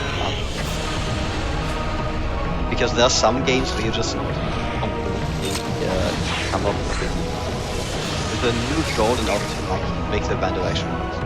Yeah, like this is effectively like the vanilla goal just expanded to the end instead of per area. Yeah, it's not like Dread where I needed to write a whole thesis on why I had to change the objective. No, I still want to look into other options and making goals that could be interesting, but thinking of that part. It's also like not only thinking of them hard, it's also coming up with another goal that is as enjoyable as like the goal that you currently have is even harder. Yeah, also, this is just my experience in playing. As a beginner, I would actually recommend Metroids, as for DNA. But I think in my experience, DNA in any location is a lot more fun, and also, especially with the hints, it really works well. But it just adds a lot more variety of what you have to do.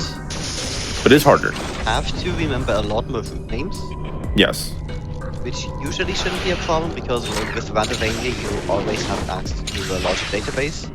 You can always just check which room is what, and do I actually have the required item to go. Yeah, but it is always harder to remember when they're, fan-made names. Yeah. Not like the Metroid Prime games, which have built-in room names displayed to the player. Or case study, where you always have the pop-up when you enter it. Also worth noting that when that option was added to have DNA anywhere, there were no DNA hints at all. So good luck. It was bad. It was rough. That was not the recommended option, but now I'd say, hey, I recommend it. It's once you get more familiar with the game, I would say just give it a shot because it's definitely on the more advanced. Yes. Yeah. Oh, we got something that's wait this one. that one I got. That was the interior. Yeah, that one. Something that's if you're a beginner and you might want to do that. If you want to start with skill attack, that's actually I find a really nice thing to do. Solely because it doesn't trivialize combat, but it does make it quite a bit easier. Or you can also just start with more E-tanks. Also, it's worth noting, based on saying like this game in Rando was a lot harder. Ooh, there's the DNA. There it is. This game in Rando was just kind of a little harder to get in, a little bit harder because of like the enemies and stuff in combat. I have both suits, so I have 50% reduction. I think it's 50, right? Yeah. But you notice I only have 1 E-tank still. At this point in the game, you should have like 4, and I have 1. So it's not helping, but I do have lightning armor again, so it's not the end of the. I would encourage starting with more E-tanks if you're. That also works. Or start with lightning armor. That also is a good. Yeah. I swear, I'm just gonna find super tanks. No supers. Oh yeah, beam burst opens up charge doors. I forgot to mention. That one we kept because. Yeah, it can be separated out, and honestly, with door lock, might be worth it. But. just having just for that mode, have a split because custom doors could be a thing. Well, we'll be. Oh, there we go. Oh, there's the. Speaking of Aeon, this is the Aeon reserve tank. Same thing. Aeon tank, flashy. Yeah, honestly, I was gonna make new models for those, but like. You can actually showcase that one big because you already have so few ammo. Just shoot beam burst. Oh yeah, so shoot the beam burst. And it activates.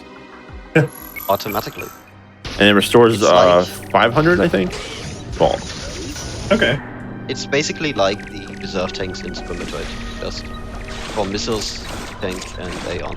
Also worth noting that missiles refills both missiles and supers, but only refills 1 type per use. So if you run out of missiles, if you're using missiles and you run out, it'll refill the missiles, which is default 30.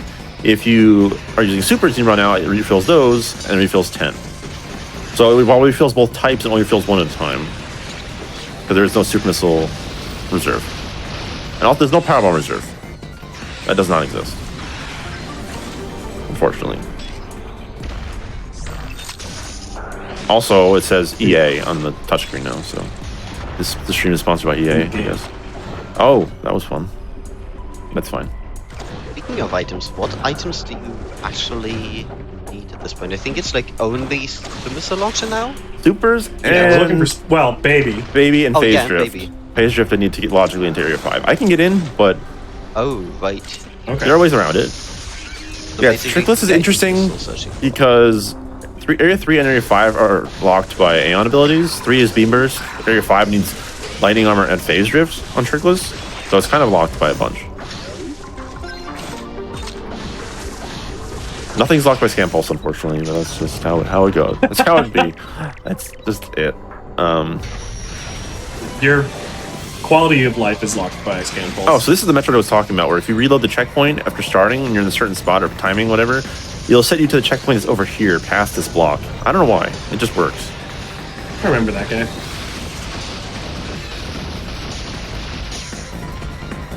I'm pretty sure I remember watching a run of yours die to that trick. Yeah, I don't know when it works. It just does. Also, I did the wrong thing you're not supposed to do, is using all my Beam Burst or Aeon up, so I can't break that unless I get more refill. That's my... I did that in runs. If only you hadn't shown off your reserve. I know. I did that in runs all the time, too.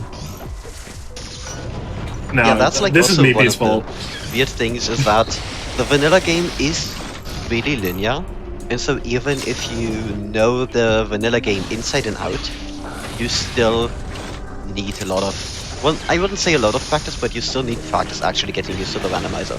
Oh, well, there it is. Phase Drift. Okay. And now we have all the Aeon abilities. Phase Drift is one of the weirdest items in Metroid. Oh, yeah. Because you use it, everything slows down except you.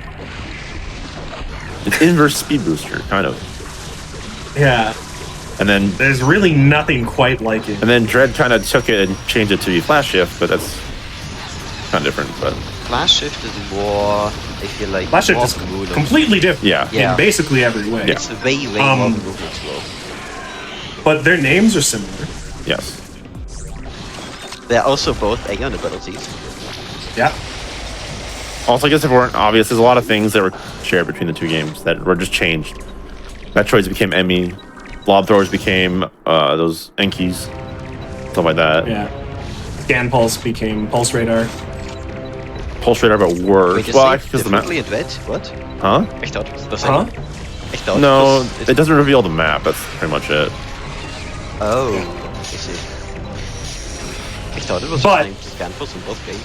Nope. It's also like free in Dread in a way that it isn't in Samus Returns. Yeah, Samus Returns is like it's your second item. Well, second major. But in Dread, it's like it could be either early, like at a certain point, or it's Yeah. like you never get it. Yeah, and like Aeon in Dread doesn't cost a limited resource in the same way because it regenerates rather than being a drop. So it's fundamentally balanced. Yeah, because the Aeon also just the abilities themselves wouldn't work well with that. This game, like, it makes sense that they're restricted because it's like a physical power up to your beam or slowing You can down. also Like, combine them here, so like you can. oh yeah, I could do this. activated. I could do this. Oops. And Like machine gun fire while you're also invincible and slowing down time. also, here's a tip, which is in And vanilla. scanning the map. Here's a tip, which is in vanilla. Say you're like me. You have two abilities selected. You're like, oh, I don't want to have to go manually turn them all off. If you hold A, they all deactivate. Wait, that's the thing? Yes. Yo. Good to know. Let's see. Should I? I'll do this for fun. It's so pointless, but I'm gonna awaken dig or not. Poof, you're gone. Cutscene's no more. Yeah. I could have kept the cutscene, but funnier this way. Oh, and I guess the important thing I should have mentioned with Aeon, or not Aeon, reserve tanks is wait.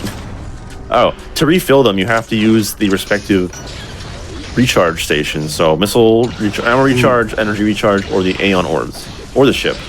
That is how you restore their powers, or refill their reserve. Restore the power. That's how you restore their powers. Yeah. Refill their capacity.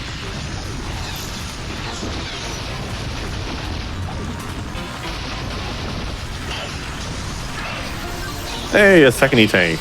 Only an hour and a half in. Nice. Yeah, this game can sometimes be pretty punishing. Yes. But I love it. So that's area 3, honestly. There's like one thing, but again, it's super locked. And by the time I get supers, I don't think I'll need to come back. Unless I buy some Yeah, random so chance. I guess probably just go and take advantage of the phase drift. Speaking of supers, of course, I keep getting tanks. By the time I get supers, I'll have like 50. Not 50, but still. There's 35 supers you can hold at one time in this game. So by the time I get supers, I'll have all of them. Even though I skipped a bunch. Let's do it this way. Actually, I should have warped. That would have been better. Oh well. It's alright. Showing off that little trick thing. That's part of the precise aiming trick where it's aiming at things that are kind of not intended to be aimed at from certain places, or shooting through walls, depending on where you are. That's one of them. Is that missile shot behind a trick? Yes, Really? it's locked behind Interesting. intermediate. Is it beginner? I think it is. I think it's big enough. It's not too terribly difficult. It's just There are quite a few spots in this game. You can just barely break blocks just by shooting more or less precisely. Some are relatively lenient, some are... yeah. There's one in area 3 that it requires you to do that same kind of thing, but it's way off screen, so you can't even see it. Mm-hmm. So that's just that's a Yeah. higher level, higher trick level. That's funny, because yeah, in Dread, there are a handful of precise shots like that I don't think we put behind a trick of any kind. Wonder if that's worthwhile. I'm gonna actually ignore area 4. I know there's stuff here, but like area 5 is pretty enticing because it's an entire area that's open that I haven't Yeah, been well, to. it just opened up. Yeah. So it's more likely to have stuff. Randomania's generator, it prefers placing items in locations that are recently opened. Yeah. So it's generally wise to sort of follow the thread that the seed gives you. You know, we found phase drift. We want to take advantage of that. And this game has like a unique issue, not like an issue, but like there are locks in this game, and there's definitely things that are required to progress. But there's certain items once you get enough things, like Spider Ball opens up a lot of things. And bombs. But it's less, it's not like crazy you can do everything, because it's still like, as you can tell, I'm still locked out of doing a lot of things, despite having items. It was worse on the earlier stages doing beta testing, but we did change a few settings to make that less of an issue. If you're familiar with like the Zero Mission Randomizer, where I think Kirby Master... Oh my gosh, this is actually required. This check is never required, and it has the baby. Oh, let's go! Oh my gosh, yes. Finally. It was all the way here? That's far. Yeah, just chilling, taking a bath. So for those unfamiliar, or if you are familiar, you get the baby after being the queen. This happens during a cutscene. The baby sees you and follows you around. We have made it into an actual item. Well, it's already an item, but now it's a physical item you can pick up. So. Extremely important item. Yes. Kind of important. Yes, like, slightly important. Required. So here's my pet. That is not following me around the seat. Oh, listen to its little noises. It's so cute. Because like normally you get to see it at the end, and then if you like 100%, then you could like you do cleanup with it. But here we actually get to. Oh yeah, you can bomb these by the way, and they go up. But now it's like it follows you, especially if you get early. It's just like you have a companion the whole time. It does noises. Cute noises. It's so cute. I love the baby. Like some people don't like the whole thing where you like get the baby, and then you have to go around the world and get some other shacks. But like, honestly, you have a companion, so bonding mode. And like, extremely important logically, opens up so many checks and is required to beat the game. Yeah, so there's also, nothing not to love. You could also argue that doing that does make the player have more of an emotional bond with the baby, which is lore relevant. I kind of dig it, because if you think about it originally, it's like you get the baby, you go to the ship, and that's the last time you ever get to actually have the baby. But here, it's like you actually get to use it. Like, it's relevant. It helps you out. It's like, hey, look at me. I think there's a lot to love about how the original does it too. Yeah. With it being such a peaceful moment with, I love the baby's theme on Game Boy. It's so beautiful and haunting. Nice. But there's a lot to love about how this game did it as well. Yeah. Also, you don't see the baby. It also makes you develop an emotional connection to the seed in the rando. You really don't see the baby blocks either in the original that much. It's just like the very end, or like the left landing site, and like in the landing site. But here you actually see them throughout. Like from a casual perspective, you do encounter a bunch of them, but you just mark them off as okay. I will just go back here. No, I mean like the original. Like you don't. Oh, yeah, like in M2. You don't see them at all until the end. Like the very end. Here, it's you get hinted at it a bunch. It's like, what is that? Yeah. Kind of cool. Unless you have already played the original. I was gonna say this may be one of the cutest things I've ever seen in a randomizer. Behind you. It's so good. And now here's the kicker: you can start with the baby. Yes. You don't even have to search for your pet. Yeah, well, the item pool is completely configurable, so if you want to include the baby as one of your starting items, there's nothing that can stop. Also, wow, I can actually go this way. That's crazy. I normally never have paused by this point. I can actually do the intended vanilla path. That's wild. Actually, you know what? While I'm here, I probably should show off some other clips, because I did show off the melee clip. Could show off the phase drift clip. I could. I don't have. That's a fun one. We'll get to that. At some point. Yeah, at this point I'm looking for supers. Because if I get all the DNA here, that only leaves me with 37. I think, was there one more in area? That's two more. Was there area 1 to that? Wait, did I get everything else? I think I did. Oh. What's the status on the DNA hints, Meepy? I was just checking.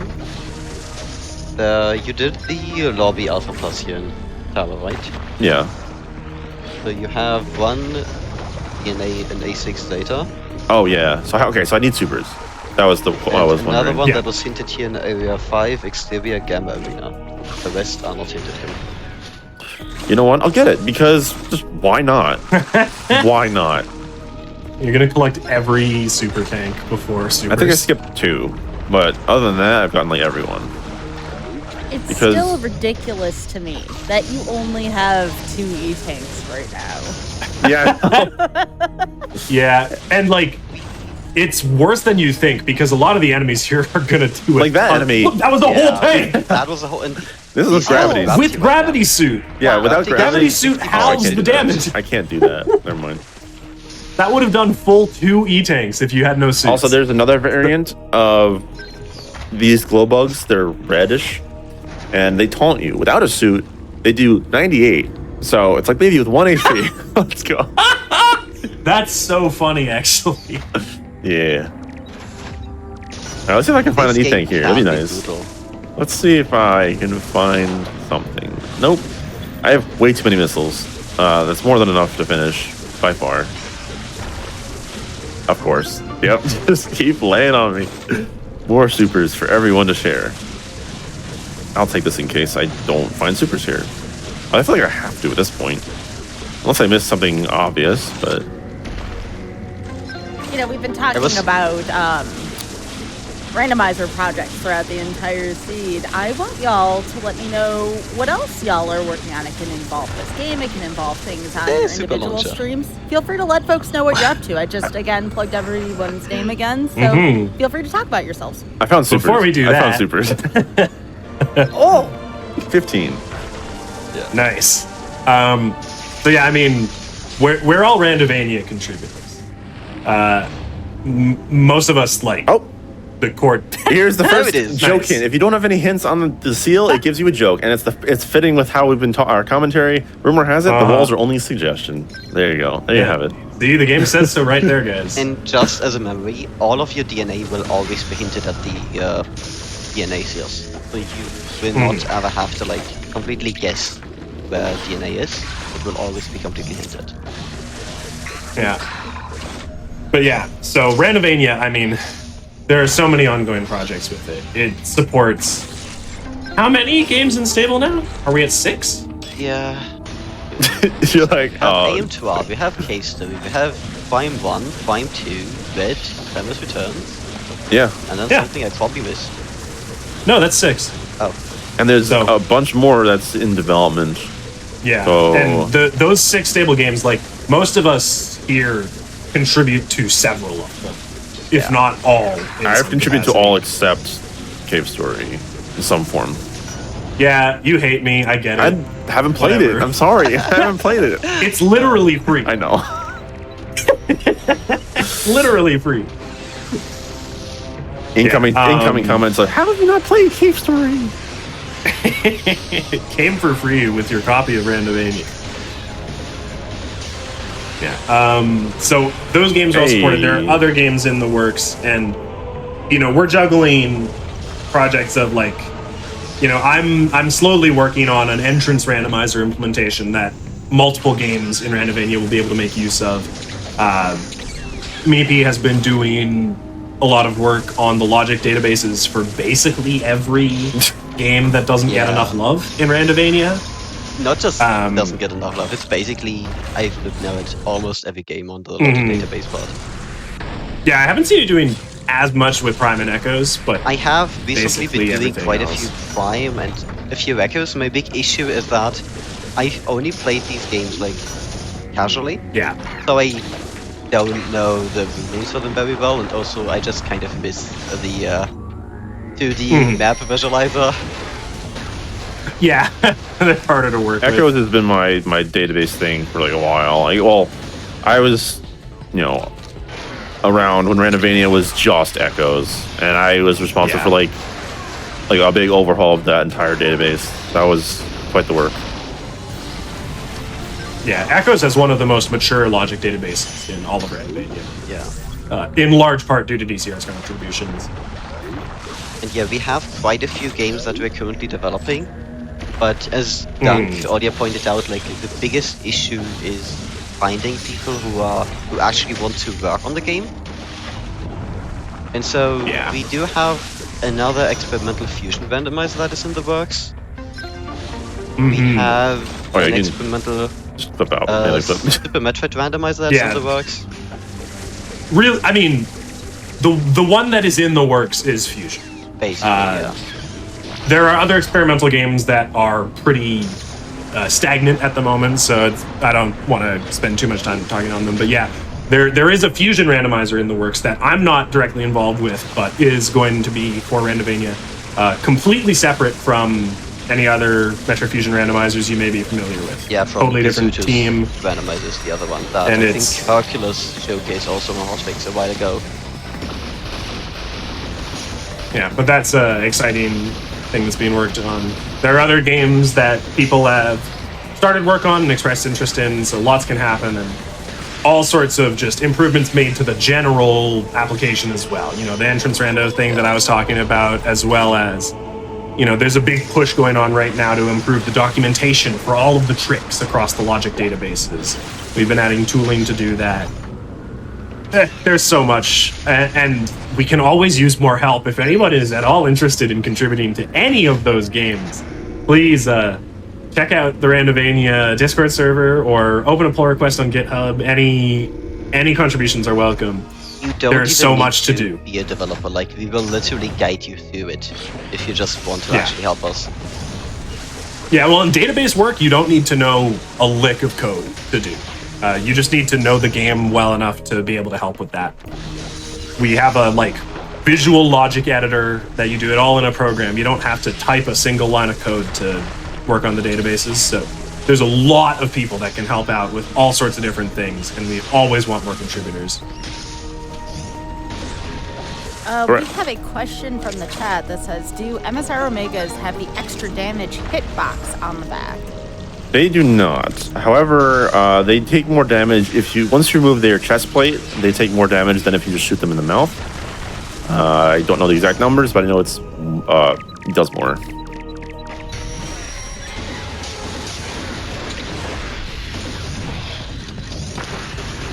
For what it's worth, I don't think that actually any games besides AU2 actually have those weaknesses on the Omegas. Because even the original M2 only let you shoot them from the front. Whoops. Omegas are a little bit of a mess. Less interesting boss in M2. Yeah, I really like the Omega fight in this game. Even the Zetas are cool because you implement the grapple mechanic. Yeah, Samus Returns did a really good job at making fights enjoyable that you have to do basically 40 times. Yeah. Making them actually feel like they matter as combat encounters, too. Also, this game introduces enhanced variants or stronger variants where it's the same Metroid, but now it has a fire attack and it has more health. So it's the alphas and the gammas, for instance, they drop these electrical balls that you can shoot and refill. The fire variants have more health and they don't do that. So you actually are more restricted on ammo. If you have less low ammo, you probably won't be able to finish. Which Trickless obviously takes into account. It makes sure you have enough ammo for those. Yeah. Something that we wanted to have a few health requirements for going to specific areas. Precisely because some enemies can just these glowflies, that's how the name, can just deal an insane amount of damage. The issue with that is that having damage requirements is a really hard computational problem to solve. So hey, my proposal from yesterday will help with that. We tried it earlier in beta testing, it did not go well at all. I proposed an idea that may make that more feasible in the future, but we'll see where that goes. I won't get too into the nitty-gritty of it. Yeah. Yeah. I have thoughts on that, but I'm not going to say it, I guess. It's not relevant to hear right now. Yeah. So what, 2 more DNA now? 2 more DNA. One of them is an A6, and the other, we don't know. I mean, we can rule out several areas for the last one. Okay, Area 8 right? can't have it, because there's no regular Metroids there. Yeah, it's basically Area 6 or Area 7. Yeah. Okay. So a total of 5 locations, one of them is known to have one. But I still need supers to get there, so... You have supers now. Oh, right. I play this game. At the top of tower. I play this game, I swear. Oh, that hurt. Probably wise to go to 6 then and just hope that both are there. Oh, you could see in action the Aeon reserve tank's finally get refilled. Step on that, and now boom. You know that you're actually at a safe station. Oh, I know. Oh, yeah. Let's do that. So I'm going to showcase Warp to start again, but also showcase, I think that BP completely didn't understand what I was talking about, which... You were talking about that? Yeah, I was. Ugh. Anyway. Yeah. I knew exactly what it was. Because I talked a lot about the design for how to make this work. And I pulled it off, and Doug was like, whoa, it worked. I was really happy it actually worked. Okay, so in the vanilla game, you can't come back to the landing site with the baby. If you come from the right side, there is a wall that is blocking your way after defeating the queen. That is removed for obvious reasons, just to make it not as so if you come here before the baby, and you explore over here, because once you get spider, you can come here even. Yeah. You may notice. When we found that like missile tank over Actually, before I do that, do I need anything else? No, I don't. I'm good. You'll notice these baby blocks, which you'll actually see it for a split second, but the room that it connects to is not real. It's a dead room that just exists. So you'll see it in with a split second right there, because it has to load the next area. That is a fake room. However, Randomizer, we have connected the two. So this map where you fight Ridley, the end, is actually a separate map. And I assume it's just to save memory, because Ridley and the ship and all that nonsense. So if I go, this is the second surface. Yeah, different from the first. But on the map you can't tell, but you could hear because the music's different, and that's just you can only access it from the elevator. But if I go back, now it goes back, and it's a loading screen for that reason, which is really nice. Yeah, the linking the two surface scenarios really opens up a lot and solves a lot of problems that the randomizer had. Now, because like usually in order to reach this area, you would have to go to area 6 and then area 7 and then area 8 and then kill the queen, and then finally you would be actually able to reach here. And I guess on one hand you could say doing this made the queen irrelevant, but at the same time it was already irrelevant most of the time, because the requirements to reach the queen are so high, you pretty much need like most items on trick list anyway, that its chance of being required is 0, honestly. Yeah. Oh look, another hint. In the year 20X5, the cosmic calendar. Thank you. I appreciate that. And like this doesn't allow you to fully do area 5 from your Oh, there's Ice Beam. Nice Ice Beam. Awesome. That'll come in handy for... This doesn't allow you to do the whole game in reverse. It just allows you to go to the room right before queen, basically. Yes. However, there is an option that you can enable, which is not enabled by default, which allows you to actually go past the queen. Well, the queen doesn't exist until you kill the larvas, but it gives you the option to actually go that direction and go backwards, which is cool. Because a lot of people probably don't realize it, but there are, I can show it. There are blocks to actually go backwards. Yeah. And critically, I don't think we actually mentioned this. By linking these two halves of the surface, it becomes possible to fight Ridley, the final boss of the game, without going through the whole end game gauntlet of the last several areas and the queen. So, and which is funny because also that's a 30 tank finally. Having the connection like that where it warps you also solves another issue where it's like, okay, now you can access this area early. Oh, that means you can access Ridley early. So this prevents doing that, which we'll get into that in a bit when it becomes relevant at the end, but that also allows us to enforce the requirements for beating the game. Yeah. So otherwise you could just cheese it and be like, oh, I'm going to the end. Bye. Because that's no fun.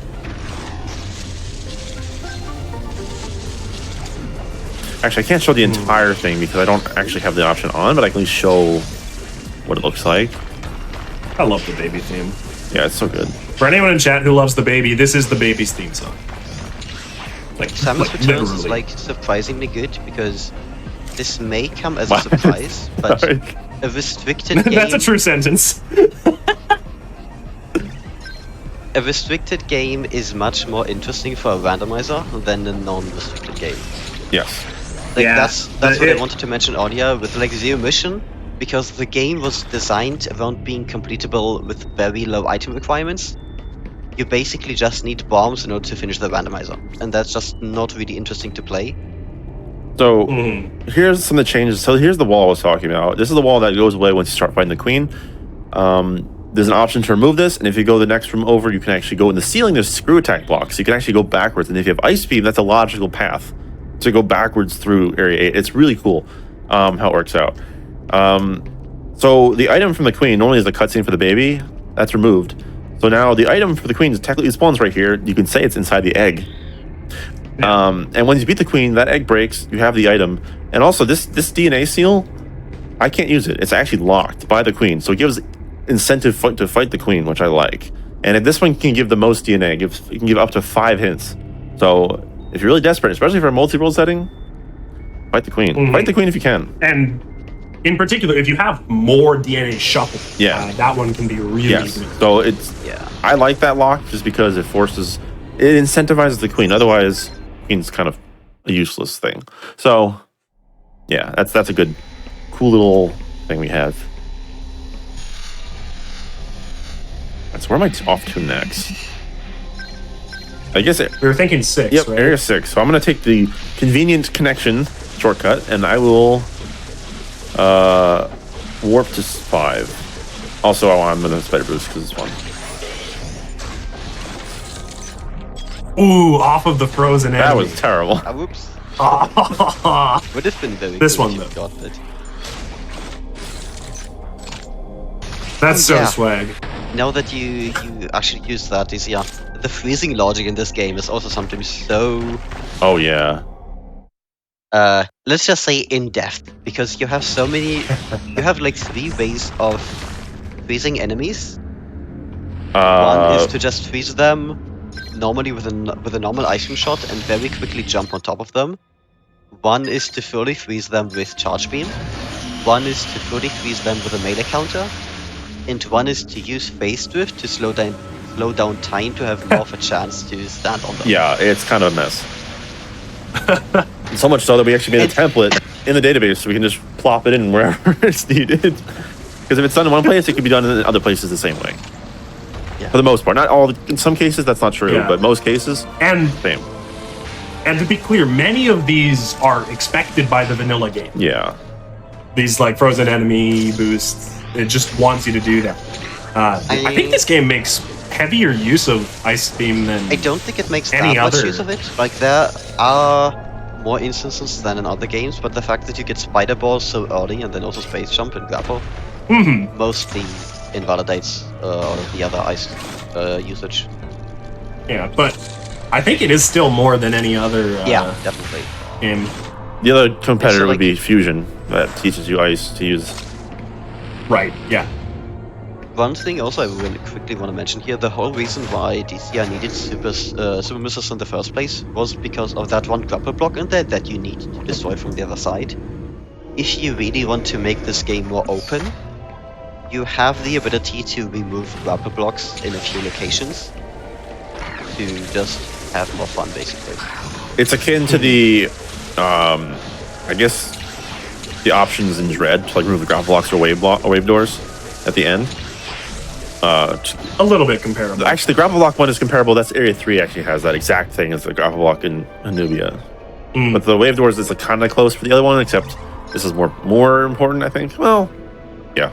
Grapple's used a lot in this game. There's also another place where it pops up later, where in order to go to Area 7, you now need to go through Diggernaut and actually defeat Diggernaut in order to destroy the grapple blocks.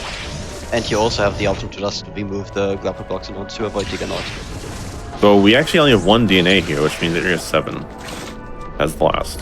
Unless I just missed one earlier and didn't remember. You know, I see somebody in chat asking where to go to help out with database things.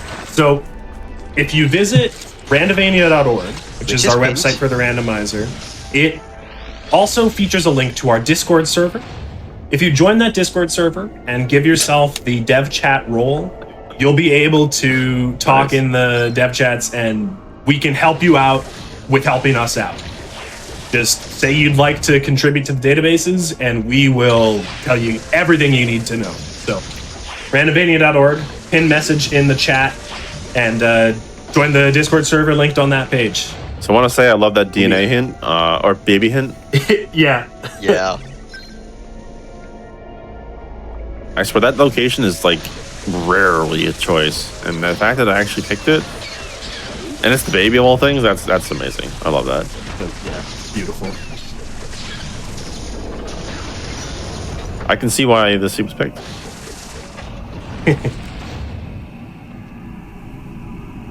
Thank you. Another nice token. I mean, I can't. All right, so at this point, it has to be 7 for the last one. Then, yeah. So something I didn't actually go to Area 4 and do. I didn't get the DNA hint because I didn't have supers at the time. But Area 6 also has 2 seals, but also Area 6, we decided to add 2 hints, DNA seals. Hello, friend. Bye, friend. Yeah, there's actually 2 seals. Yeah, I know. If it was, well, actually, I'm gonna fight Omega anyway, so it's fine. It's not this one. There are 2 seals. One that one, and then there's one closer to Diggernaut that has also DNA hints. So I'll check that one on the way. But you will see Diggernaut regardless, unless I just forgot a hint somewhere and just forgot.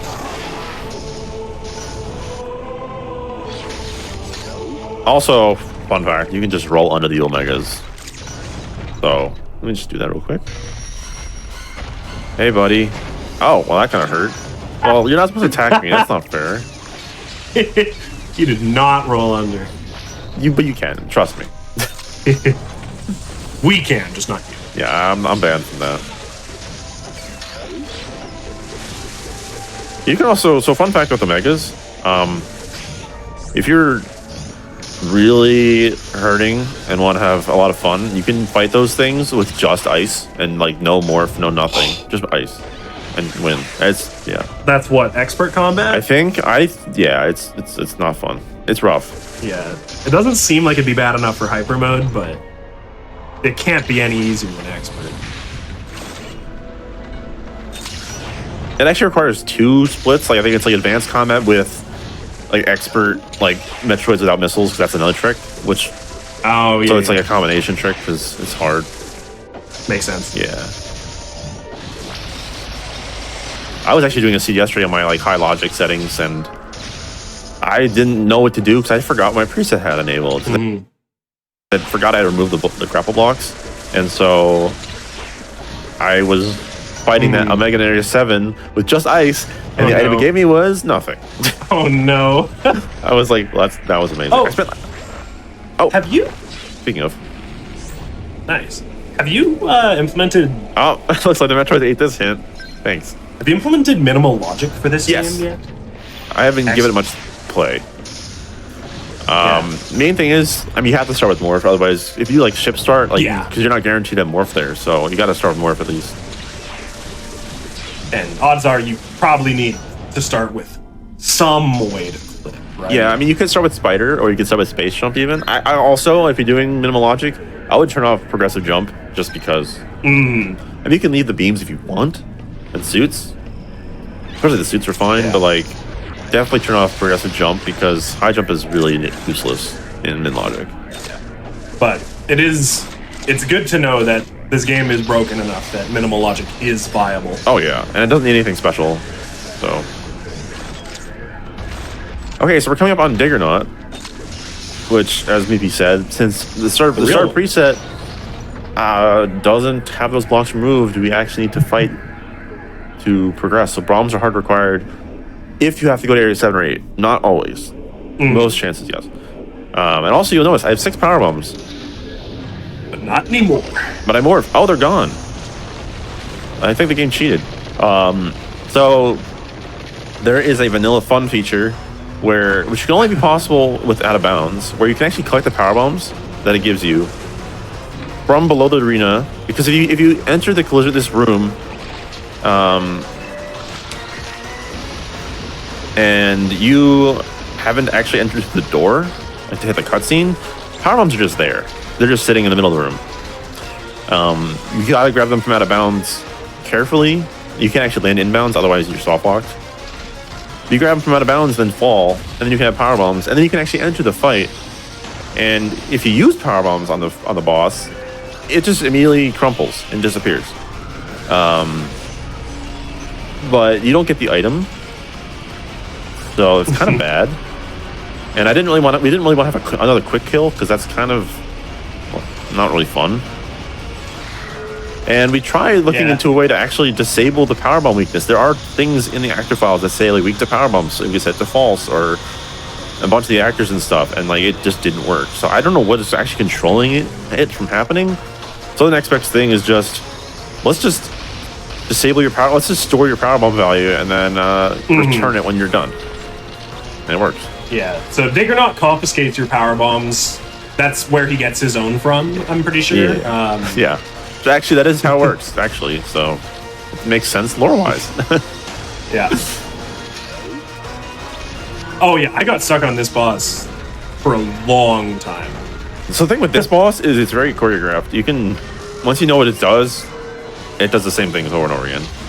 Mm-hmm. This phase. Then you have to do the same thing. This phase is random. Like you can decide to do this attack twice. It's like, or some attacks twice. It's whatever. With Space Jump, this fight's not too bad. Without Space Jump, yeah. I had to do this fight with just bombs and Spider. That was rough. You know what? I don't think I realized I could use Spider Ball in that attack for a long time. Oh yeah. I remember that making things difficult.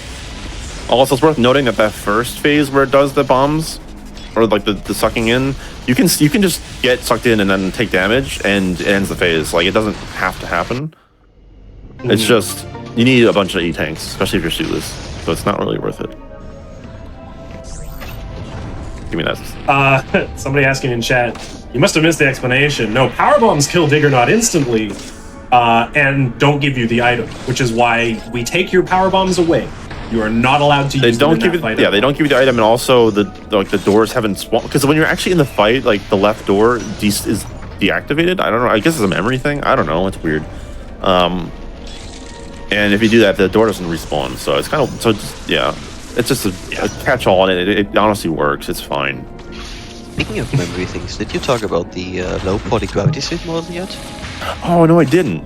So by the time you can access Diggernaut or the Queen or Ridley, you're supposed to have gravity. So to save on memory, they added low poly models of gravity suit. You can really tell it's low poly because it's very pointed, and it's only active during the fight. When you die or reload, it actually, yeah, I think it's supposed to, but I think how we change things, it messes with that. Anyway, it resets. So if you enter those fights without the suit, without gravity. So power suit or fire suit, if you enter those suits, then Samus is invisible except for the arm cannon, because they never actually made a suit, low poly non-gravity suit, because why would you? So it tries to load a non-poly or low poly version of this either suit, which doesn't exist.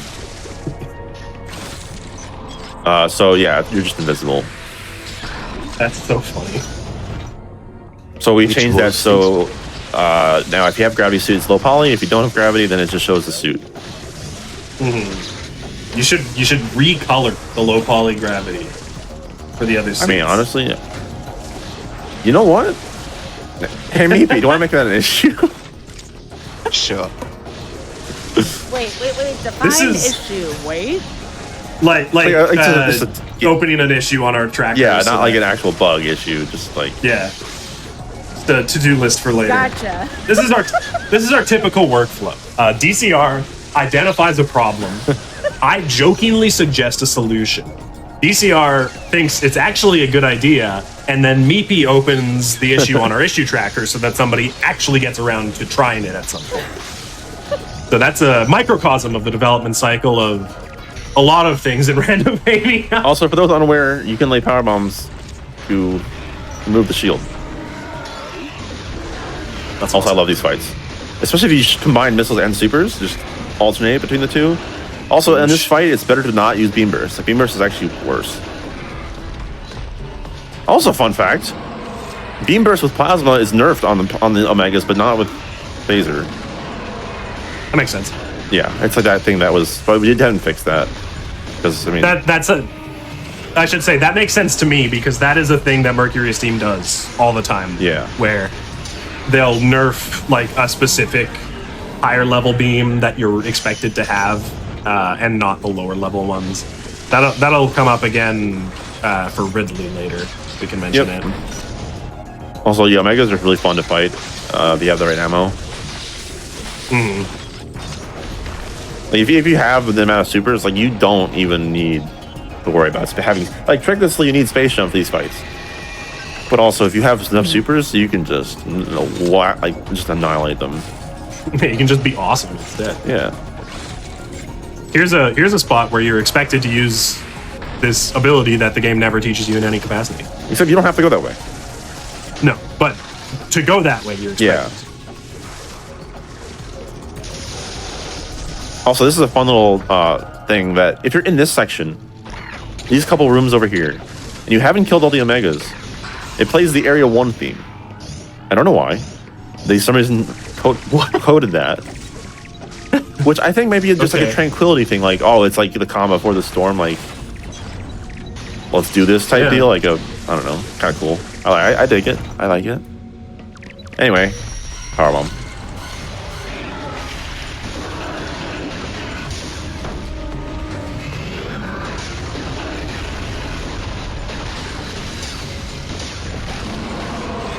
I love this fight. Well, maybe dead before I even start. Honestly?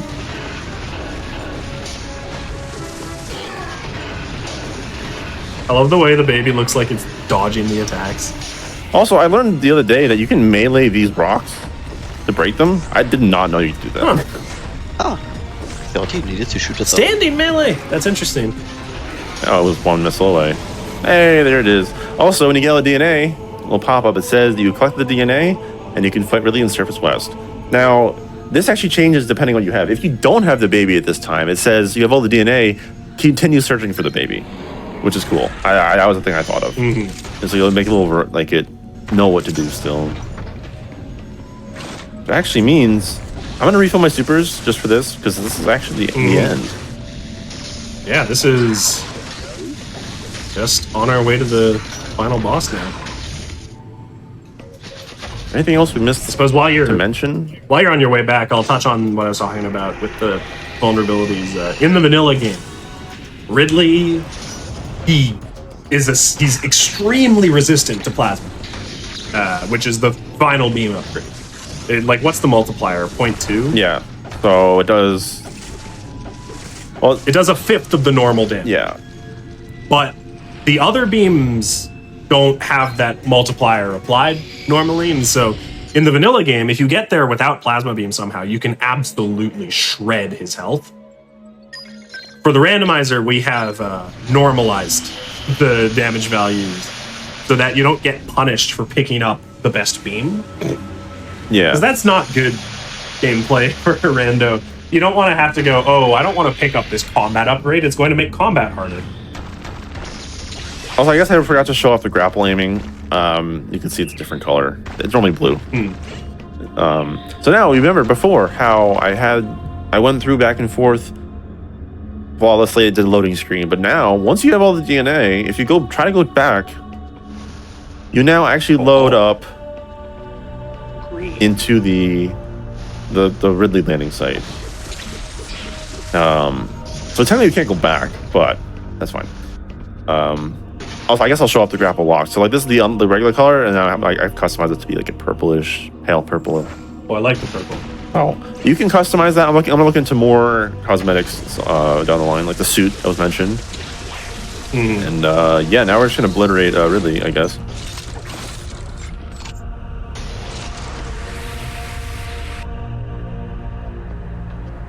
There he is.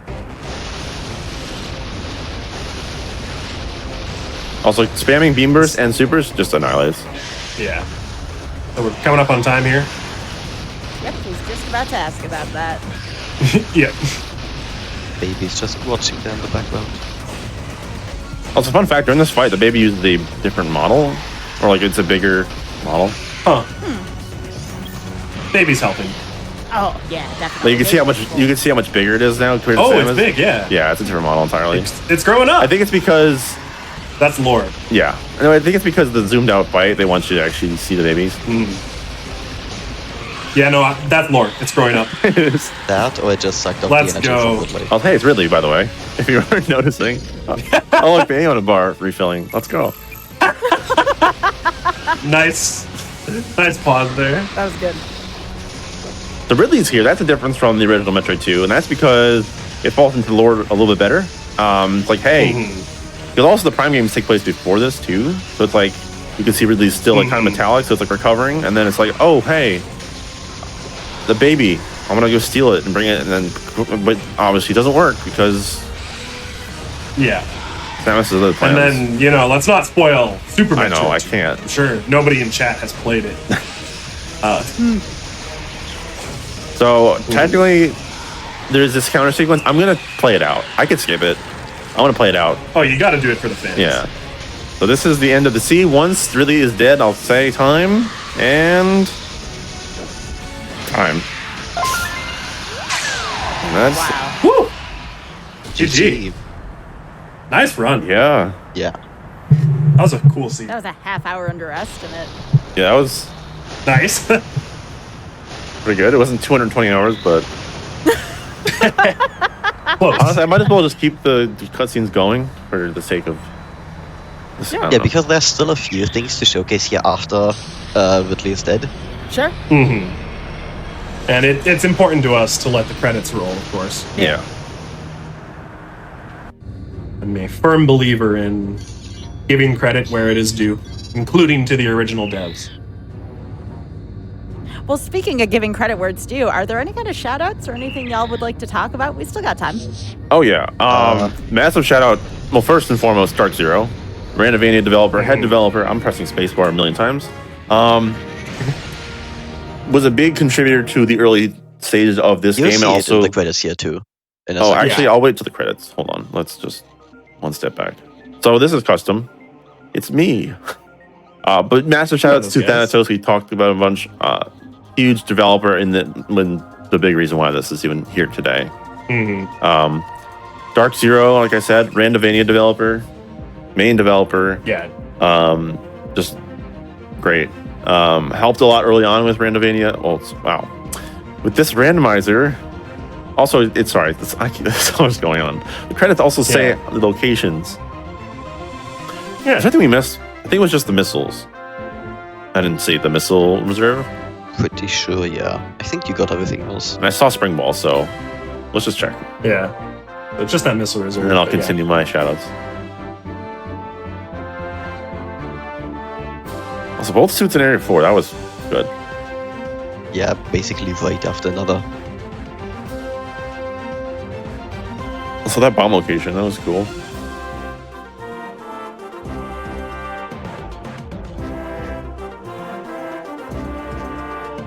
Pussy Tunnel, let's go.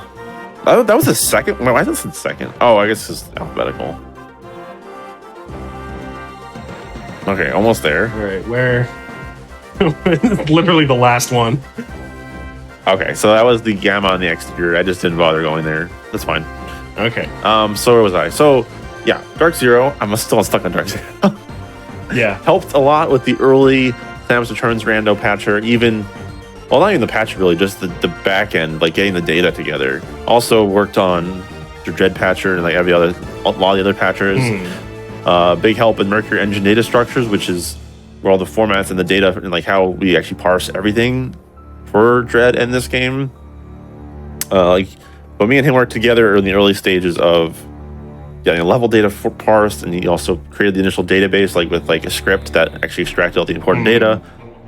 So big shout outs to like that, getting that all started. So Thanatos was a big dev. Meepy, obviously logic database and other Randomania related things. Duncan, you're great. Thank you. That's a good summary of my role. I think. You've done a lot. Honestly, I can't forget early people.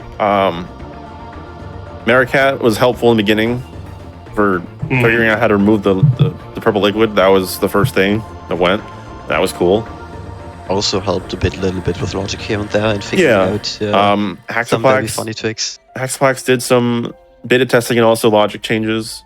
I can't forget Major for doing a ton of beta testing, like tons and tons and tons of beta testing. Oh, yeah. And also generating the seed here and vetting it for and us. for the seed, yeah. But a lot of beta testing from him. And there's a bunch of other people that have contributed indirectly. And massive shoutouts to everyone scrolling by from Mercury's team who made this game in the first place. So, pretty happy. Is there anything else you'd like to talk about regarding the randomizer or anything while we have a couple minutes? Really, other just than the fact that we play have it. more planned, so stay tuned for that. Yeah. I definitely would recommend joining the Randomania server for that. And go play it. It came out keep it on today. those dev channels. There's some good things on the line. Yeah, and if you want to help like backtest those new features that we have planned, definitely join the Randomania server to help us out there. Yeah. Like Alright. again, we have Dollar Rando planned, we have Elevator Rando planned, we have Multi-World planned. There's a lot of really nice things. Oh yeah.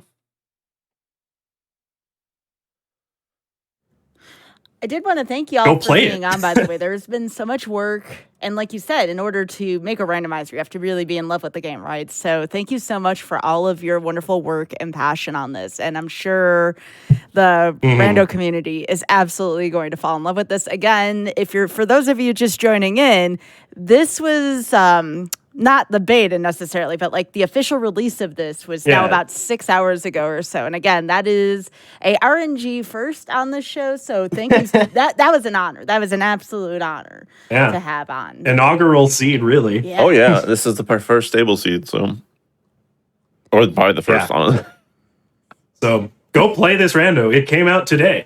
You're as ready for it as anybody else. Oh yeah. Again, it works on both original hardware and on an emulator. Yeah. So You don't need 900 hours like I have to play. I fumbled a bunch too, so you can fumble with me. yeah. Well, and hey, I mean, I've been here commentating just fine, and I haven't even played a seed yet. So I'm gonna have to do that in the next day or two. That'll be fun. So again, I do want to thank DCR, Dunk, and VP for being on. VP, please make sure you go get sleep. I know you're in a much later time zone than right now, and you got to go to work. So maybe being below estimate was a good thing here. So thanks to DCR for totally gaming out of your mind here during this seed. Thanks. Yeah, I tried my best. It's pretty cool. This game is pretty cool. Rando's pretty cool. Go play it. Yep. So again, all of their links are provided. That is twitch.tv/DYCERON, twitch.tv/MIEPEE, and then twitch.tv/DUNCHAN_salt for folks who are watching on YouTube. Now, as a reminder, this is not the end of our GDQ broadcast for tonight. A few more notes here before we will send you all on over to the next show. Sonic and the Sidekicks is coming June 1st and 2nd. If you speedrun a game with any of Sonic's friends, use !Sonic for more info. And if you've missed out on any of our shows or events, be sure to check out VODs on youtube.com/GamesDoneQuick.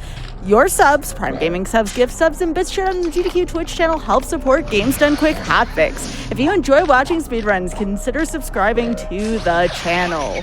And of course, if you are, speaking of YouTube, watching on YouTube, be sure to press the like button on this video and subscribe to the channel. And with that being said, I am Skybilz for GDQ Hotfix, Random Number Generation. Stay tuned for Time Capsule. Coming up next, take it away.